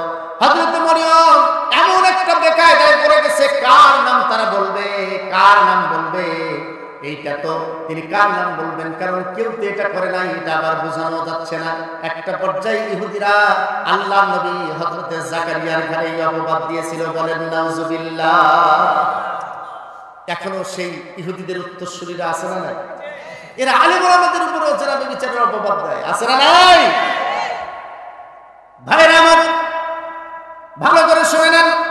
হযরত মরিয়মকে যখন বের করে দিল, হযরত মরিয়ম কয়েকদিন পর্যন্ত, তাফসিরে এসেছে 5 দিন পর্যন্ত তার সন্তান পেটে নিয়ে বিভিন্ন জায়গায় ঘুরলেন, কোনো খাদ্য পেলেন না, কোনো খাবার নাই। ক্ষুধার যন্ত্রণায় কাতর হয়ে গেছেন, পানির পিপাসায় বুকটা যেন ফেটে যায়, এরকম একটা করুণ অবস্থা। যারই বাড়িতে যায় তারা থুতু নিক্ষেপ করে তাকে দূর দূর করে তাড়ায় দেয় এবং বলে তোমার মতো চরিত্রহীন আর কেউ নাই, তোমার বাবা তোমার মা অত্যন্ত ভালো মানুষ, তোমাকে দান করেছে মসজিদে, আর এই অকাম কুকামটা তুমি করে করে বসলে, নিজের পেট বের করলে তুমি। ভাইরা আমার, এই জেনাবে বিচারের অপবাদ নিয়ে একটা পর্যায়ে মরিয়ম পাগলিনীর মতো মরুভূমির দিকে চলে যাচ্ছে। মরিয়ম বুঝতেই পারতেছে না যে তিনি মরুভূমির দিকে যাচ্ছেন, কারণ তার প্রসব বেদনা শুরু হয়েছে। তীব্র পেটের যন্ত্রণায়, খাবার অভাবে পেটের ক্ষুধার যন্ত্রণা সহ্য করতে পারছে না মরিয়ম। আবার এই মরিয়ম এমন একটা অবস্থা, পানির পিপাসায় তার প্রাণটা যেন চলে যাচ্ছে। তিনি উদ্ভ্রান্তের মতো পাগলিনীর মতো মরুভূমির দিকে চলে যাচ্ছেন। একটা শুকনো মরুভূমিতে শুকনো খেজুর গাছ যেটা শুকে গেছে, ওই খেজুর গাছের নিচে টলতে টলতে মরিয়ম বসে পড়েছে। আল্লাহ রাব্বুল আলামিন কোরআনের ভিতরে জানাই দিলেন, আল্লাহ তাআলা বললেন ফাআজা আহাল মাখাদু ইলা জিযইন নাখলাতি قالت يا ليتني مت قبل هذا وكنت نسيا منسيا। আল্লাহ রাব্বুল আলামিন জানায় দিলেন, খেজুর গাছে বসে মরিয়ম চিন্তা করতেছে, আল্লাহ এর চেয়ে যদি আমার মৃত্যু হতো তাহলে কতই না ভালো হতো। এই অপবাদ নিয়ে তীব্র ক্ষুধার যন্ত্রণায় কেমনে আমি আবার চলি, সন্তান পেটের বেদনা শুরু হয়েছে, সন্তান কেমনে প্রসব হয় এটা তো জীবনে কোনোদিন জানি না। আল্লাহ রাব্বুল আলামিন নিজে বললেন ফানাদাহা, আল্লাহ হযরত মরিয়মকে আহ্বান করলেন মিন তাহতিহা, ওই গাছের নিচে, আল্লাহ তাহজানি কদ জাআলা রাব্বুকি তাহতাকি সারিয়া। হযরত মরিয়মকে আল্লাহ ডেকে বললেন, মরিয়ম লা তাহজানি, কোনো টেনশন করো না, পেরেশান হবে না, এবার আমি আল্লাহ তোমার সাথে আছি, বলেন সুবহানাল্লাহ। ভাইরা, বিপদের সময় যদি আল্লাহ পাশে থাকে আর কোনো টেনশন থাকে? কোনো টেনশন থাকে না। এবারে হযরত মরিয়ম, আল্লাহ তাআলা বললেন ওয়াহুজ্জি ইলাইকি বিজিযইন নাখলাতি, আল্লাহ রাব্বুল আলামিন জানাই দিলেন ওয়াহুজ্জি ইলাইকি বিজিযইন নাখলাতি তুসাকিত আলাইকি রুতাবান জানিয়া। বলেন আল্লাহু আকবার। কথা কার? আল্লাহ তাআলা বললেন যে মরিয়ম তুমি ওই খেজুর গাছটাতে শুধু হাত দাও। কি দিবে? হাত দিবে। খেজুর গাছে হযরত মরিয়ম হাত দিলেন, দেখলেন যে মিনিটের, সেকেন্ডের ভিতরে গোটা খেজুর গাছ পাতা পল্লবে জীবন্ত হয়ে গেল। বলেন সুবহানাল্লাহ। তারপরের সেকেন্ডে মুকুল ধরল, তারপরের সেকেন্ডে খেজুর সেখানে বড় বড় হলো, তারপরের সেকেন্ডে দেখলেন খেজুরগুলি পেকে গেল, তারপরের সেকেন্ডে ওই খেজুরগুলি টপ টপ করে তার কোলের ভিতরে পড়তে লাগলো। বলেন সুবহানাল্লাহ। যে আল্লাহ আম আপনাকে দিচ্ছে 2 মাসের ব্যবধানে, আজকে যে দেখতেছেন গাছটার মুকুল হয়েছে, 2 মাস পরে ফজরের পর যে দেখতেছেন যে একটা আম পেকে গেছে, যে আল্লাহ 2 মাসের ব্যবধানে আমের মুকুল থেকে আপনাকে আম দিতে পারে, সেই আল্লাহ প্রতি সেকেন্ডে এটা করতে পারে কিনা? মৃত্যু ঘা জীবন্ত হবে। এমনকি আল্লাহ তাআলা বললেন ফাকুলি ওয়াশরাবি ওয়া কাররি আইনা ফাইম্মা তারায়ান্না মিনাল বাশারি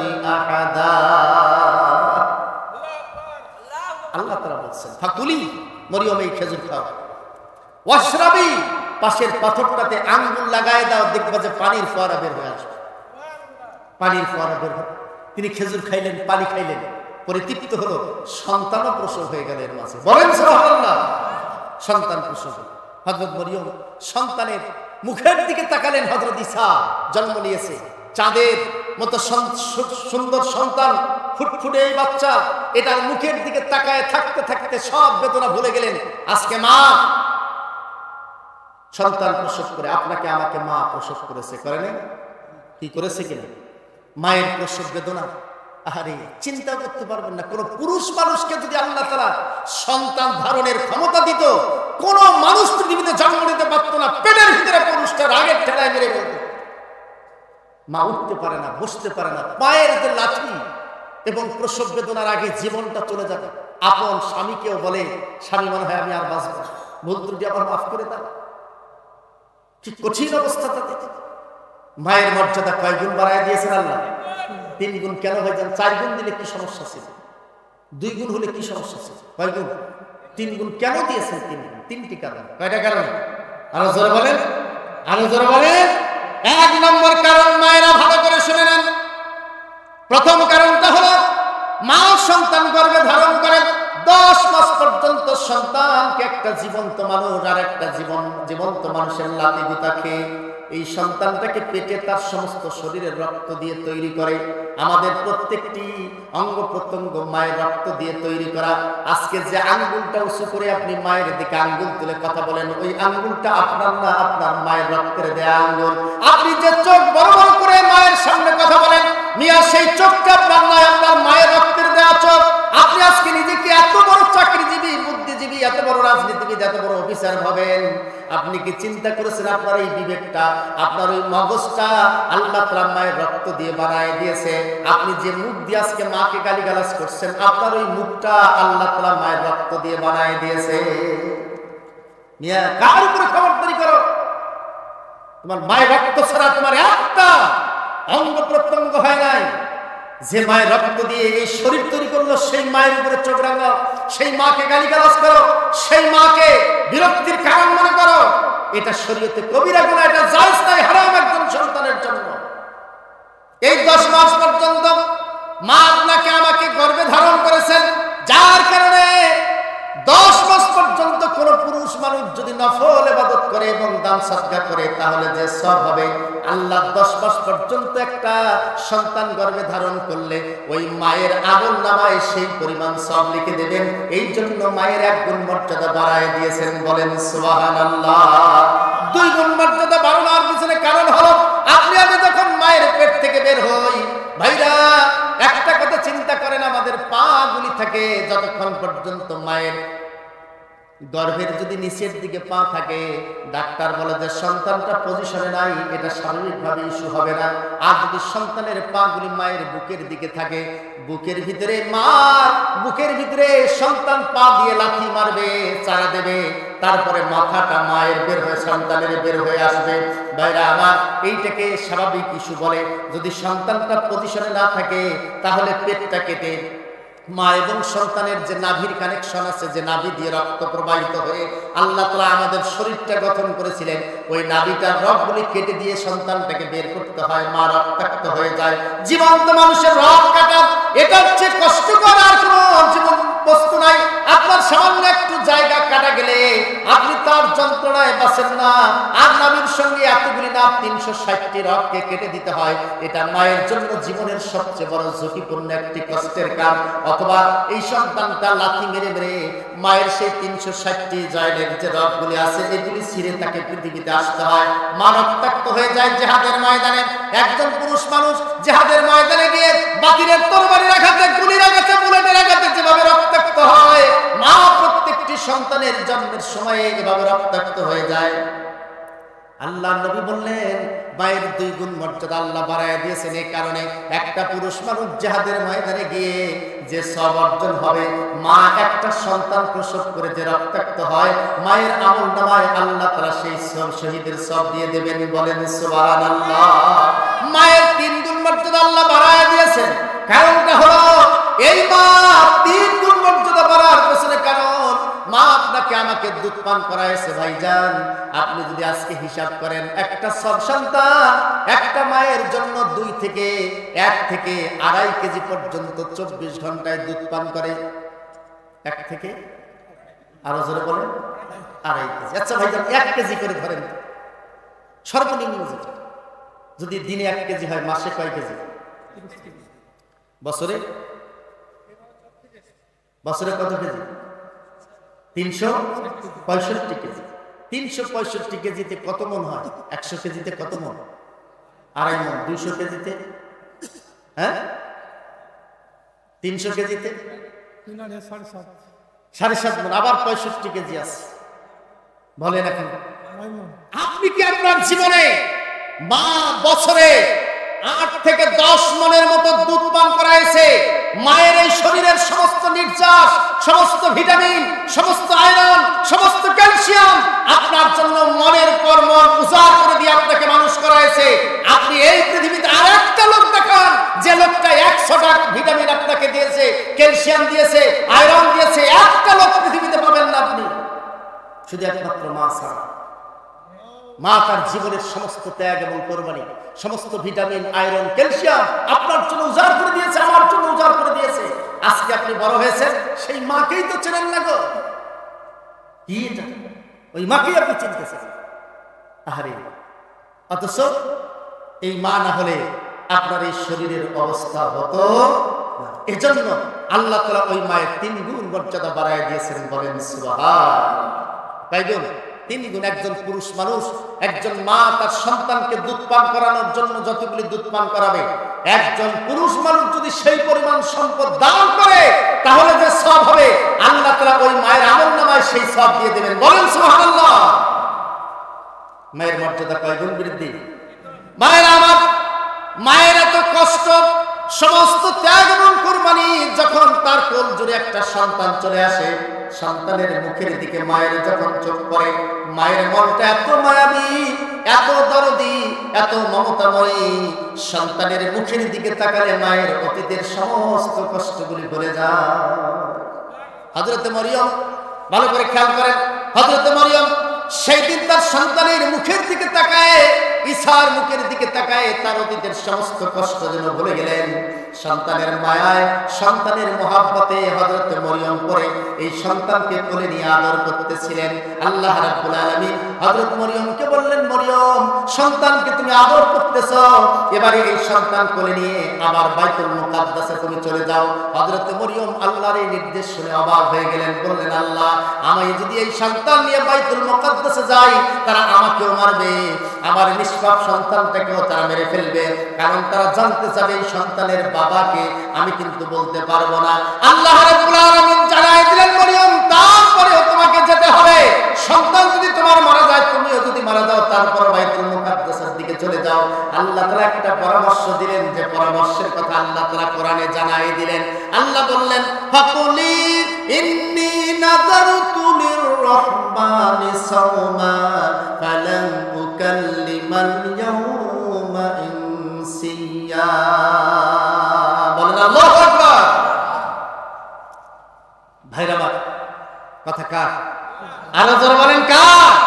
আল্লাহ তাআলা বলছেন কথা। হযরত মরিয়মকে পরামর্শ দিলেন, তুমি বলো যে আমি রোজা আছি, রোজার নিয়ত করো। এটা কেমন কথা? কথাটা ভালো করে তাহলে একটু বোঝেন। সমস্ত নবীদের শরীয়ত ভিন্ন ভিন্ন ছিল, কিন্তু 5টি বিষয়ে নবীরা এক ছিলেন। কয়টা বিষয়? 1 নম্বর হলো কালেমা, লা ইলাহা ইল্লাল্লাহ। আদম সফিউল্লাহ, লা ইলাহা ইল্লাল্লাহ। ইব্রাহিম খলিলুল্লাহ, লা ইলাহা ইল্লাল্লাহ। মুসা কালিমুল্লাহ, লা ইলাহা ইল্লাল্লাহ।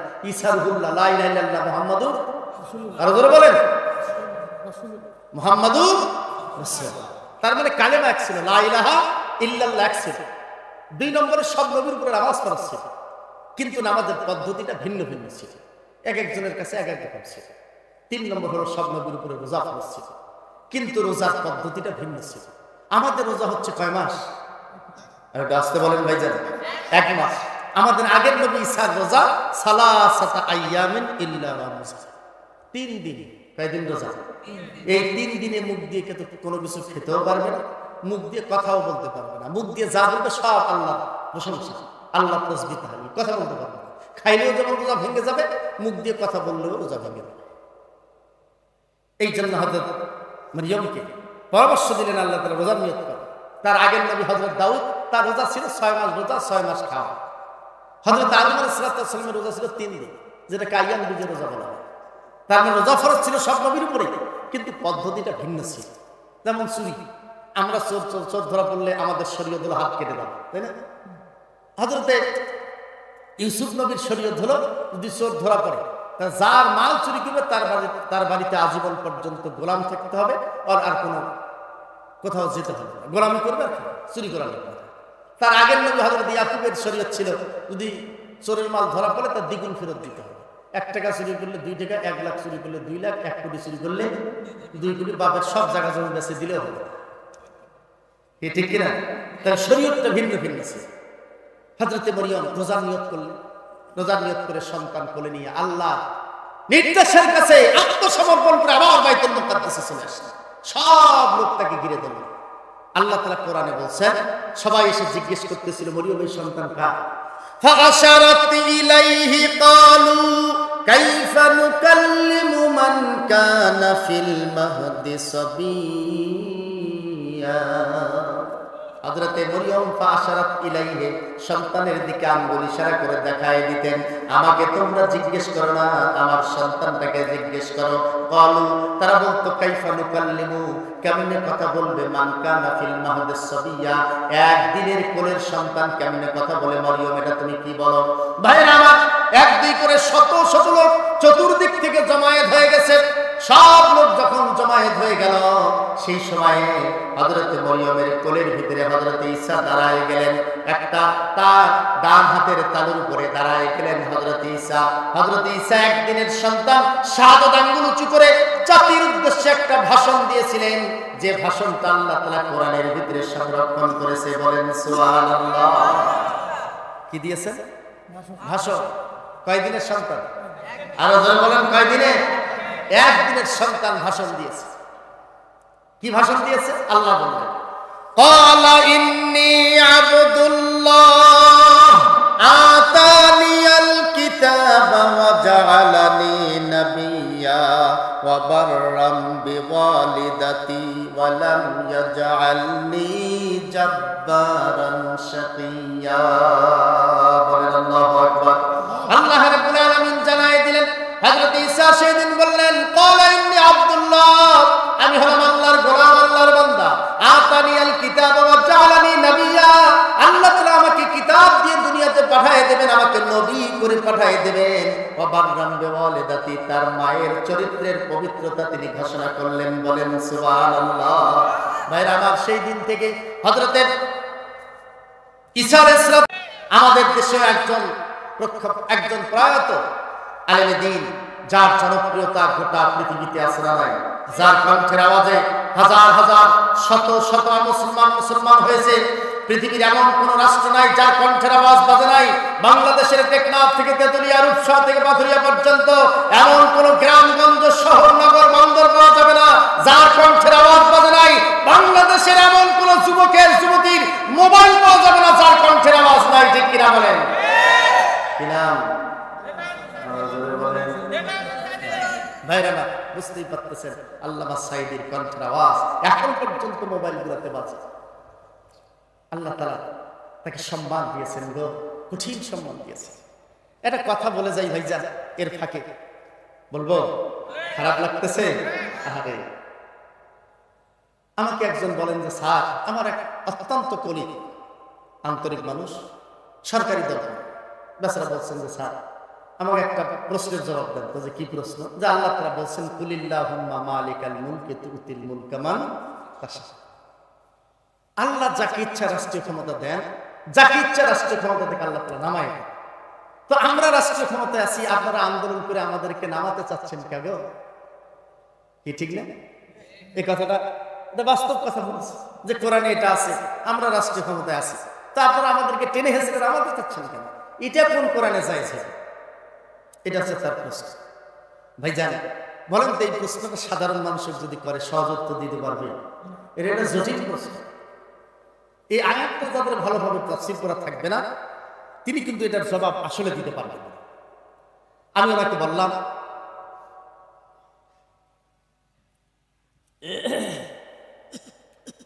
বললাম যে ভাই সব ঠিক আছে, কোনো অসুবিধা নেই, কিন্তু আমার কাছে জবাবটা শোনো। কি জবাব? যে কুলিল্লাহুম্মা মালিকাল মুলকি তুতিল মুলকা মান তাশা। এরপরেও কিন্তু আয়াতটা আছে, ওয়া তানজিউল মুলকা মিম্মান তাশা ওয়া তুইজ্জু মান তাশা ওয়া তুযিল্লু মান তাশা বিয়াদিকাল খায়র। আল্লাহ তাআলা এই পৃথিবীতে কাউকে কাউকে রাষ্ট্রীয় ক্ষমতা দেন বেইজ্জত করার জন্য, আবার কাউকে কাউকে রাষ্ট্রীয় ক্ষমতা ছাড়াই আল্লাহ তাআলা ইজ্জত দিয়ে দেন। বলেন সুবহানাল্লাহ। আজকে আমেরিকার প্রেসিডেন্ট জর্জ ডব্লিউ বুশ, তাকে আল্লাহ তাআলা বেইজ্জত করেছে, গোটা পৃথিবীর রাষ্ট্রপতি বানায়। যদি আজকে জর্জ ডব্লিউ বুশ আমেরিকার প্রেসিডেন্ট না হতো, চেরাগালি বদনামিয়াকে কে চিনত? ওকে জুতা দিয়ে ঢেলাই কি আর মারাই কি? ঠিক না? ওকে আগে আমেরিকার প্রেসিডেন্ট বানাইছে, গোটা পৃথিবীতে পরিচিতি করাইছে। তারপরে ইসলামের বিরুদ্ধে, মুসলমানদের বিরুদ্ধে রক্তক্ষয়ী এই মানবকে মুসলমানদের সবচেয়ে জুলুম এবং নির্যাতন করেছে জর্জ ডব্লিউ বুশ। এ কারণে তার ক্ষমতা থেকে যাওয়ার আগে জাইদি নামক একজন যুবকের জুতার ঢিল খেয়ে আল্লাহ তাআলা তাকে ক্ষমতা থেকে বিদায় দিয়ে বেইজ্জত করেছে। ঠিক কিনা বলেন? সেই আল্লাহ এখনো আছে না? আছে সেই আল্লাহ আছে। শ্রীলঙ্কার কি ঘটনা হয়েছিল আমরা জানি না। ওকে স্যাংশন দিয়েছে, স্যাংশন, এমন স্যাংশন দিয়েছে গোটা পৃথিবীর কাছে তাদের দুর্নীতি উন্মুক্ত হয়েছে, মন্ত্রীদের প্যান্ট পর্যন্ত খুলে নিয়েছে। এই দৃশ্য আমাদেরকে দেখতে হয়েছে। রাষ্ট্রীয় ক্ষমতা দিয়ে আল্লাহ তাআলা তাদেরকে গোটা পৃথিবীতে বেইজ্জত করেছে। সেই আল্লাহ এখনো আছে না নাই? অথচ আল্লামা সাঈদীর মতো মানুষ ইন্তেকাল করেছেন 13 বছর জেলে থেকে অনেক অপবাদ নিয়ে। সেই লোকটা যখন মৃত্যুবরণ করেছেন, আল্লাহ তাকে রাষ্ট্রীয় ক্ষমতা দেয়নি, কিন্তু তুইজ্জু মান তাশা, ইজ্জত দিয়েছে তাকে। গোটা পৃথিবীতে তার গায়েবানার জানাজার নামাজ হয়েছে, মক্কা মদিনায় তার গায়েবানার জানাজার নামাজ হয়েছে। বাংলাদেশে এমন কোন মুসলমান নাই, এমন কোন নামাজি নাই যে নামাজি নামাজের পরে দেলোয়ার হোসেন সাঈদীর জন্য দোয়া করে নাই। ঠিক কিনা বলেন? তার মানে আল্লাহ ইজ্জত দিয়েছে তাকে, ক্ষমতা দেয় না। ওনাকে বললাম যে এটাই বাস্তবতা। আল্লাহ কাউকে ক্ষমতা দেন বেইজ্জত করার জন্য, আর কাউকে ইজ্জত দেন ক্ষমতা ছাড়াই। এটার হাত কার হাতে? আল্লাহ হাতে। ভাইরা, কথাটা মনে আছে তো? এই পৃথিবীতে আল্লাহ তাআলা এটা করার।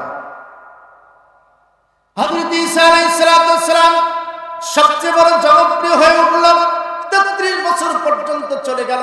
এরপর আল্লাহ তাআলা তাকে নবুয়ত দিলেন। নবুয়ত দেওয়ার পরে যখন আল্লাহর দ্বীনের কথা বলা শুরু করলেন, ভাইরা আমার, ওই ইহুদিরা যারা এতদিন যাবত হযরত ঈসাকে সবচেয়ে বড় মানত, তারাই হযরত ঈসার বিরোধিতা শুরু করলো। তারা এবারে মিছিল করতেছিল ঈসার ফাঁসি চাই। কার ফাঁসি চাই? আল্লাহ তাআলা কোরআনের ভিতরে সে কথা জানাই দিলেন, ওয়া মাকারু ওয়া মাকারাল্লাহ ওয়াল্লাহু খায়রুল মাকিরিন। ইয ক্বালাল্লাহু ইয়া ঈসা ইন্নী মুতাওয়াফফিকা ওয়া রাফি'ুকা ইলাইয়া ওয়া মুতাহহিরুকা মিনাল্লাযীনা কাফারু। বলেন আল্লাহু আকবার। আল্লাহ রাব্বুল আলামিন এই সূরা বাড়িতে মারিফুল কোরআন যাদের তাফসীর আছে ভাইজান, সৌদির তাফসীরটা এই আয়াতের তাফসীরে পড়ে দেখবেন স্পষ্ট ভাষায় লেখা আছে 8 থেকে 8,500 এর মতো ইহুদি হযরত ঈসা যখন আল্লাহর দিন নবুয়তের পয়গাম মানুষের মাঝে পৌঁছাতে শুরু করলেন, তখন তারা মিছিল করতেছিল ঈসার ফাঁসি চাই। সেই মিছিল এখনো আছে না নাই? আরো জোরে বলেন, আছে না নাই? ভাই আমার, একটা পর্যায়ে ইহুদি গোত্র প্রধান বাধ্য হয়ে হযরত ঈসার বিরুদ্ধে রায় দিয়ে তাকে ফাঁসির মঞ্চে ঝোলানোর জন্য প্রস্তুতি নিয়ে নিল।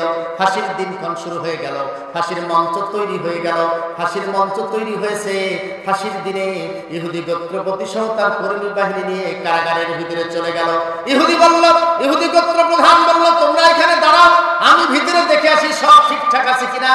যখন ইহুদি গোত্র প্রধান ভিতরে ঢুকে গেছে, দেখলো যে ঈসা নাই, কিন্তু ফাঁসির সবকিছু রেডি আছে। আল্লাহ তাআলা হযরত জিবরিলকে বললেন, জিবরিল রে, আমার নবী ঈসাকে তারা ফাঁসির মঞ্চে ঝুলাই দেবে, অতএব আমি একটু ওয়ামাকারু ওয়ামাকারাল্লাহ, তারা ষড়যন্ত্র করেছে আমার নবীর বিরুদ্ধে, আমি তাদের বিরুদ্ধে সামান্যতম কৌশল করতে চাই। হযরত জিবরিল বললেন, আল্লাহ কি কৌশল করবেন?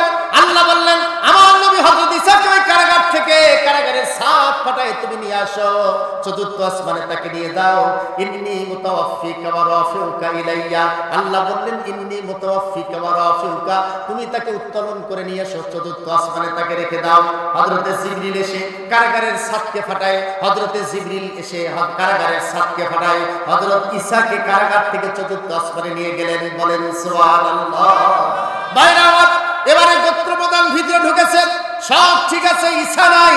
আল্লাহ তাআলা হযরত জিবরিলকে বললেন আল্লাহু খায়রুল মাকিরিন, আল্লাহ উত্তম কৌশল অবলম্বনকারী। জিবরিল সামান্য তোমরা একটু কৌশল করো, দেখো ঘটনাটা কি ঘটে যায়। জিবরিল বললেন আল্লাহ কি কাজটা করব? হযরত জিবরিলকে আল্লাহ বললেন একটা প্লাস্টিক স্কিন মুখোশ, হযরত ঈসার একটা প্লাস্টিক স্কিন মুখোশ আস্তে করে গোত্র প্রধানের মাথা বুকের ভিতরে পরায় দাও, গোত্র প্রধানকে দেখতে যেন হুবহু ঈসার মতো দেখা যায়। এবারে হযরত জিবরিলে কাজটা করলেন। গোত্র প্রধান বাইরে এসে আন্দোলনরত কর্মী বাহিনীকে বলতেছিল তোমরা তো আন্দোলন করতেছো, ঈসা তো ভিতরে নাই, কেমনে তাকে ফাঁসির মঞ্চে ঝুলাবে? আন্দোলনরত কর্মী বাহিনী দেখলে এটাই তো ঈসা, বললো তুমি সবচেয়ে বড় মৃত্যু, তুমি তো ঈসা। একথা বলাও শেষ নাই, দৌড়ে গিয়ে ধরাও শেষ নাই, কিল ঘুষি চর থাপড় যার যে কয়েকটা মনের সুখে দেওয়ার দিল। তারা হাসতে হাসতে আনন্দ করতে করতে ঈসা মনে করে তাদের গোত্রপতিকে ফাঁসির মঞ্চে ঝুলাই দিল। বলেন সুবহানাল্লাহ। সেই আল্লাহ এখনো আছে না? আরো যারা বলেন আছে না নাই? সেই দিন যেভাবে এই ইহুদি গোত্র প্রধান অন্যায় হবে, আল্লাহ নবী ঈসাকে ফাঁসির মঞ্চে ঝুলাইছিল, পৃথিবীর ইতিহাস এটাই, যারা অন্যায় ভাবে মুসলিমদেরকে ফাঁসির মঞ্চে ঝুলাবে গোটা পৃথিবীতে সেই মুসলিমদের বিনিময়ে সেই মুসলিমদের প্রতিশোধ আল্লাহ নিজেই নেবে, তাদেরকেও তাদের গলায় একদিন ফাঁসির রশি চলবে। ঠিক কিনা বলেন? কেউ তা ঠেকাতে পারবে না, এটা পৃথিবীর ইতিহাস। আপনি দেখেন না কেন আজকে মিশরের ইতিহাস, আজকে আপনি দেখেন ইরানের ইতিহাস, আপনি আজকে দেখেন তুরস্কের ইতিহাস, আজকে আপনি দেখেন লেবাননের ইতিহাস। যে কর্নেল গাদ্দাফি লৌহ মানব ছিল তার ইতিহাস আপনি পরে দেখেন। ঠিক কিনা? কি আছে না গেছে? আছে না গেছে? ভাইরা আমার, সমস্ত স্বৈরতন্ত্রের আজকে পতন হয়েছে, আল্লাহ প্রতিশোধ দিয়েছে। তাই তো আনন্দ করতে করতে ফাঁসির মঞ্চে ঝুলেছে, এক সময় তারা লাশটা ফাঁসির মঞ্চ থেকে পাড়ায় শোয়াই দেয়। আল্লাহ রাব্বুল আলামিন কোরআনে জানায় দিয়েছেন ওয়ামা কাতালুহু ওয়ামা সালাবুহু ওয়ালাকিন শুববিহা লাহুম। আল্লাহ তাআলা কোরআনে বললেন যখন ঈসাকে ফাঁসির মঞ্চে ঝুলাই দিয়েছে, চতুর্দিকে রব রব সরসর করে গেছে যে ঈসার ফাঁসির মঞ্চে চলেছে। ঈসার যারা অনুসারী ইমানদার ছিল তাদেরকে বলা হয় হাওয়ারিয়ুন। এই হাওয়ারিয়ুন যারা ছিল, ইমানদার যারা ছিল, তাদের চোখের পানিতে বুকটা ভেসে যাচ্ছিল। আর ইহুদিরা আনন্দ করতে করতে আসতেছিল ঈসার লাশটা দেখার জন্য, তার লাশে জুতা নিক্ষেপ করার জন্য, থুতু মারার জন্য। লাশটা তো শুয়ে আছে। এবারে হযরত জিবরিলকে আল্লাহ তাআলা বললেন জিবরিল আর একটু কাজ করো। যে কি কাম? যে স্কিন মুখোশটা পরায় দিয়ে সেটা আস্তে করে খুলে নিয়ে আসো। এটা যখন খুলে নিয়ে গেছে তখন অরিজিনাল গোত্রপতি বেড়ে গেছে। একজনের চোখ লাশের উপরে পড়ছে আর আত্মচিৎকার করে উঠছে সর্বনাশ ঘটনা, এটা না আমাদের গোত্রপতি। তারা তো আশ্চর্য হলো এটা কেমন হলো। আল্লাহ বললেন কোরআনে আমা কাতালুহু, তোমরা আমার নবীকে হত্যা করতে পারো নাই, আমা সালাবুহু, আমার নবীকে ফাঁসির মঞ্চে ঝুলাতে পারো নাই, ওয়ালাকিন শুববিহা লাহুম, আমি তো তোমাদের গোত্রপতিকে ঈসা বানায় ফাঁসির মঞ্চে দিয়েছি। কথা কার? আর জোরে বলেন কথা কার? সে আল্লাহ এখনো আছে না? সে আল্লাহ এখনো আছে। ভাইরা আমার, বাহির থেকে যারা আসলো তারা বলতেছে যে এসে যখন দেখলো যে তাদের গোত্রপ্রধান ফাঁসিতে ঝুলে গেছে, তারা বললো যে আমরা বুঝতে পেরেছি তোমাদের ক্ষমতার লোভ হওয়ার কারণে গোত্র ঈসাকে ভাগাই দিয়ে তোমরা আমাদের গোত্রপ্রধানকে মেরে তোমরা ক্ষমতা দখল করতে চাও। আর ভিতরে যারা ছিল তারা বলতেছে না, আমাদের এরকম কোনো উদ্দেশ্য ছিল না। গ্রুপ হয়ে গেছে কয়টা? আরো জোরে বলেন কয়টা? এই দুইটা গ্রুপ, একই দলের দুইটা গ্রুপ আল্লাহ বানায় দিয়ে তাদের মাঝেই প্রথম বিতর্ক, তারপর হাতাহাতি, তারপর মারামারি। এক বছরের মাথায় গোটা পৃথিবী থেকে 2.5 লক্ষেরও বেশি ইহুদিকে আল্লাহ তাআলা আত্মখণ্ডে গোটা দুনিয়া থেকে বিদায় করে দিয়েছে, তাদেরকে নেস্তানাবুদ করে দিয়েছে। সেই আল্লাহ এখনো আছে না? আত্মখণ্ড বলে ধ্বংস করে দিয়েছে আল্লাহ। ভাইরা, সেই সময় ইহুদির পাওয়ার ছিল সবচেয়ে বেশি। এই পাওয়ারফুল ইহুদিদেরকে ধ্বংস করেছেন কে? আল্লাহ তাআলা ধ্বংস করেছেন। সেই ঈসা আলাইহিস সালাতু ওয়াস সালাম এখন বর্তমান কোথায়? চতুর্থ আসমান। ভাইরা আমার, কিয়ামতের আগে আবার গোটা পৃথিবীতে যখন স্বৈরতন্ত্রের প্রভাব হবে বেশি, গোটা পৃথিবীতে স্বৈরতন্ত্রের প্রচলনটা যখন বেশি হয়ে যাবে, মুসলমানরা সবচেয়ে বড় মজলুম হবে। একটা পর্যায়ে গোটা পৃথিবীর সমস্ত স্বৈরতান্ত্রিক রাষ্ট্রগুলি একদিকে হয়ে যাবে আর মুসলমানরা একদিকে হয়ে যাবে। সেই সময়ে মুসলমানরা সেই সমস্ত স্বৈরতন্ত্রের নরকাঘাতে তাদের আক্রমণের শিকার হয়ে যাবে। তারা আল্লাহর কাছে শুধুমাত্র দোয়া করবে সাহায্যের জন্য, আল্লাহ তুমি আমাদেরকে সাহায্য দাও, আমাদেরকে বাঁচাও। ভাইরা আমার, আল্লাহ রাব্বুল আলামিন চতুর্থ আসমান থেকে দামেস্কের একটা মসজিদে হযরত ঈসা আলাইহিস সালামকে আসরের সময় নামায় দেবেন। মানুষেরা তাকে চিনবে, আসরের ইমামতি, তার ইমামতিতে আসরের নামাজ হবে। আল্লাহ তাআলা হযরত ঈসা আলাইহিস সালামকে জাতির নেতৃত্বে বাড়ি দেবেন। খালি দুইটি হাত নিয়ে সে গোটা পৃথিবীর সমস্ত পরাশক্তিগুলিকে পরাজিত করবে, গোটা পৃথিবীর সমস্ত স্বৈরতন্ত্রকে তিনি উৎখাত করে আবার খেলাফত আলা মিনহাজুন নবুওয়া প্রতিষ্ঠিত করবেন। কেমনে সে কথাও বলে দিয়েছেন কে? আর একটু আসতে বলেন কে?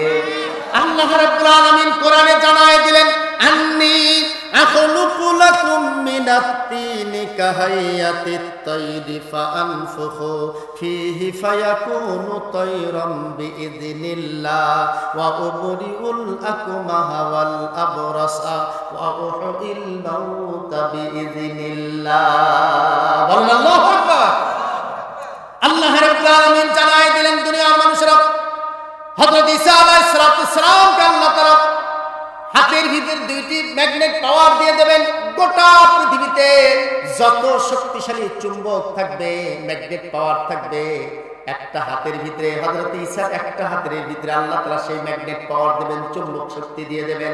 যখন আমেরিকা, রাশিয়া, চীন, ফ্রান্স, জার্মান, জাপান, ভারত সহ সমস্ত পরাশক্তিগুলি স্বৈরতান্ত্রিক আচরণে মুসলমানদেরকে নিধন করার জন্য চেষ্টা চালাবে, সেই দিন এই মুসলমানদের পক্ষে তাদের উড়োজাহাজ, তাদের জঙ্গি বিমান, তাদের যুদ্ধ বিমান, তাদের হেলিকপ্টার, তাদের রকেট, তাদের লাঞ্চার, তাদের সমস্ত বোমাগুলি ঠেকানোর জন্য একটা বার শুধুমাত্র হাত উত্তোলন করবে। চুম্বক শক্তির মাধ্যমে সমস্ত অস্ত্র শস্ত্রগুলি সেদিন চুম্বক শক্তির মাধ্যমে সেটা নিউট্রাল হয়ে যাবে। আবার যখন হাতটা উল্টাবে, এইটা বিকর্ষণ হয়ে যে জায়গা থেকে উড়ে এসেছে, আবার সেই যন্ত্রগুলি, সেই অস্ত্রগুলি সেই জায়গায় ধপাস করে পড়ে কাফেরেরা তাদের অস্ত্রে তারাই নিহত হবে, মুসলমানদেরকে কোনো আঘাত করা লাগবে না। বলেন সুবহানাল্লাহ। কি শক্তি? চুম্বক শক্তি, ম্যাগনেট পাওয়ার।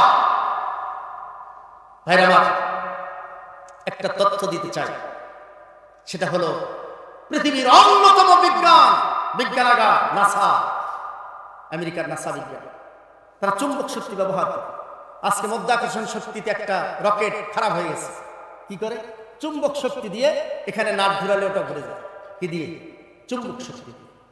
এই পৃথিবীতে আমেরিকা একটা অস্ত্র তৈরি করতেছে, সেই অস্ত্রটার নাম দিয়েছে জ্যাম।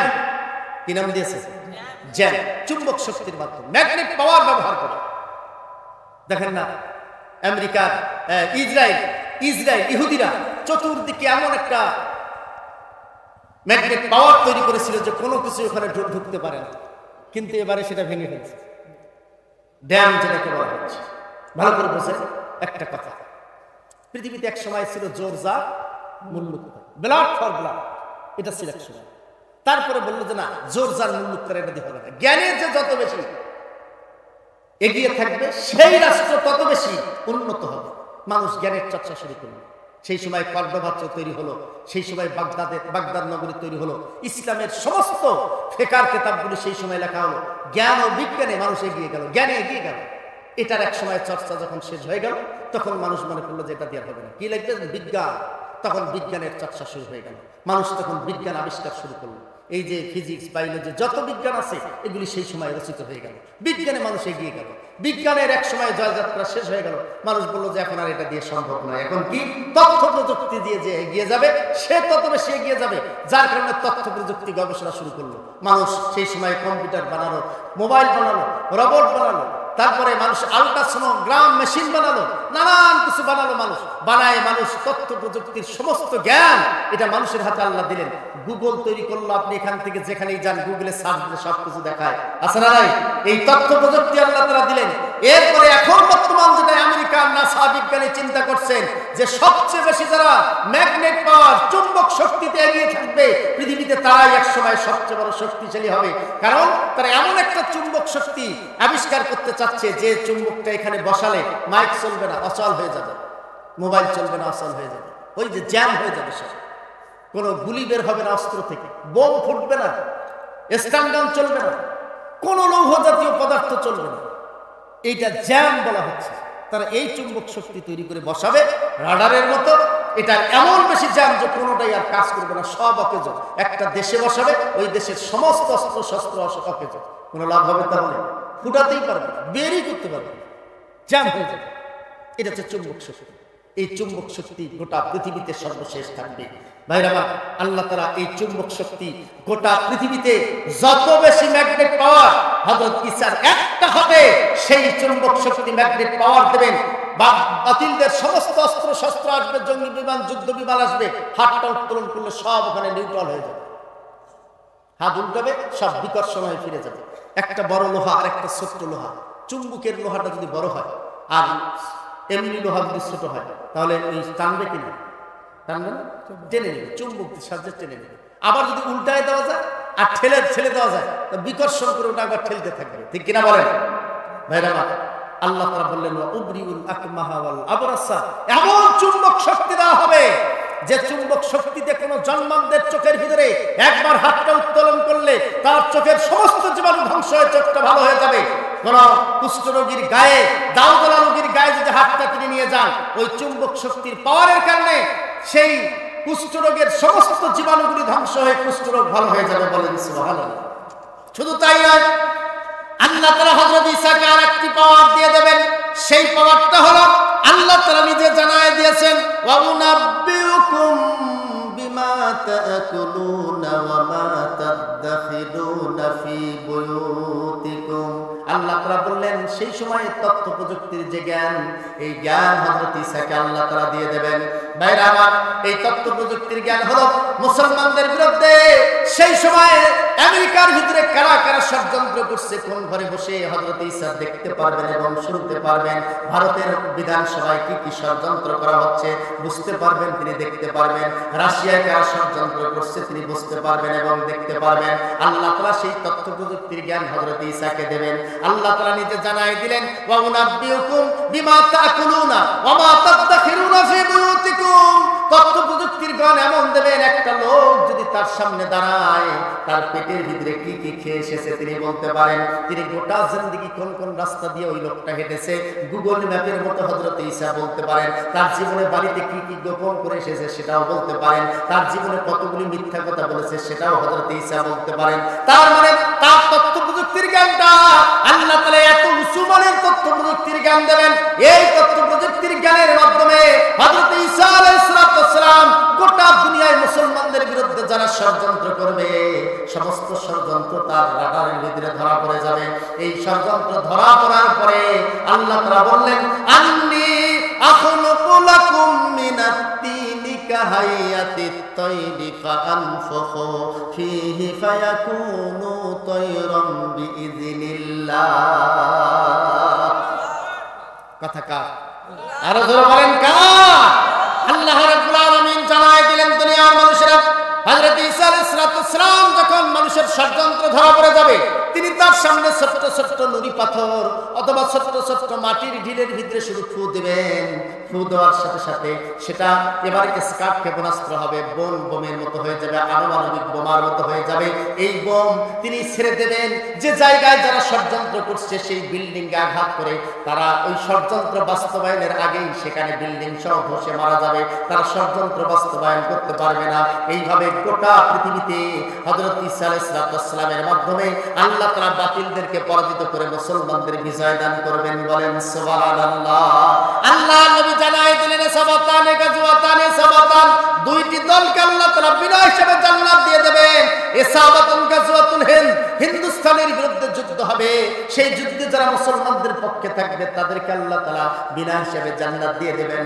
আর ইসাবাত গাজওয়াত ঈসা ইবনে মারইয়াম, আর মারইয়াম ঈসা সেই সময়ে কিয়ামতের আগে আরেকবার তিনি গাজওয়া করবেন। ঈসার এই সময় যারা ঈসা নবীকে সমর্থন করবে আল্লাহ তাদেরকে বিনা হিসাবে জান্নাতে দিয়ে দেবেন। বলেন সুবহানাল্লাহ। ভাইরা আমার, আজকে হযরত ঈসা নবী আগামী ১বিংশ শতাব্দীতে আসবেন।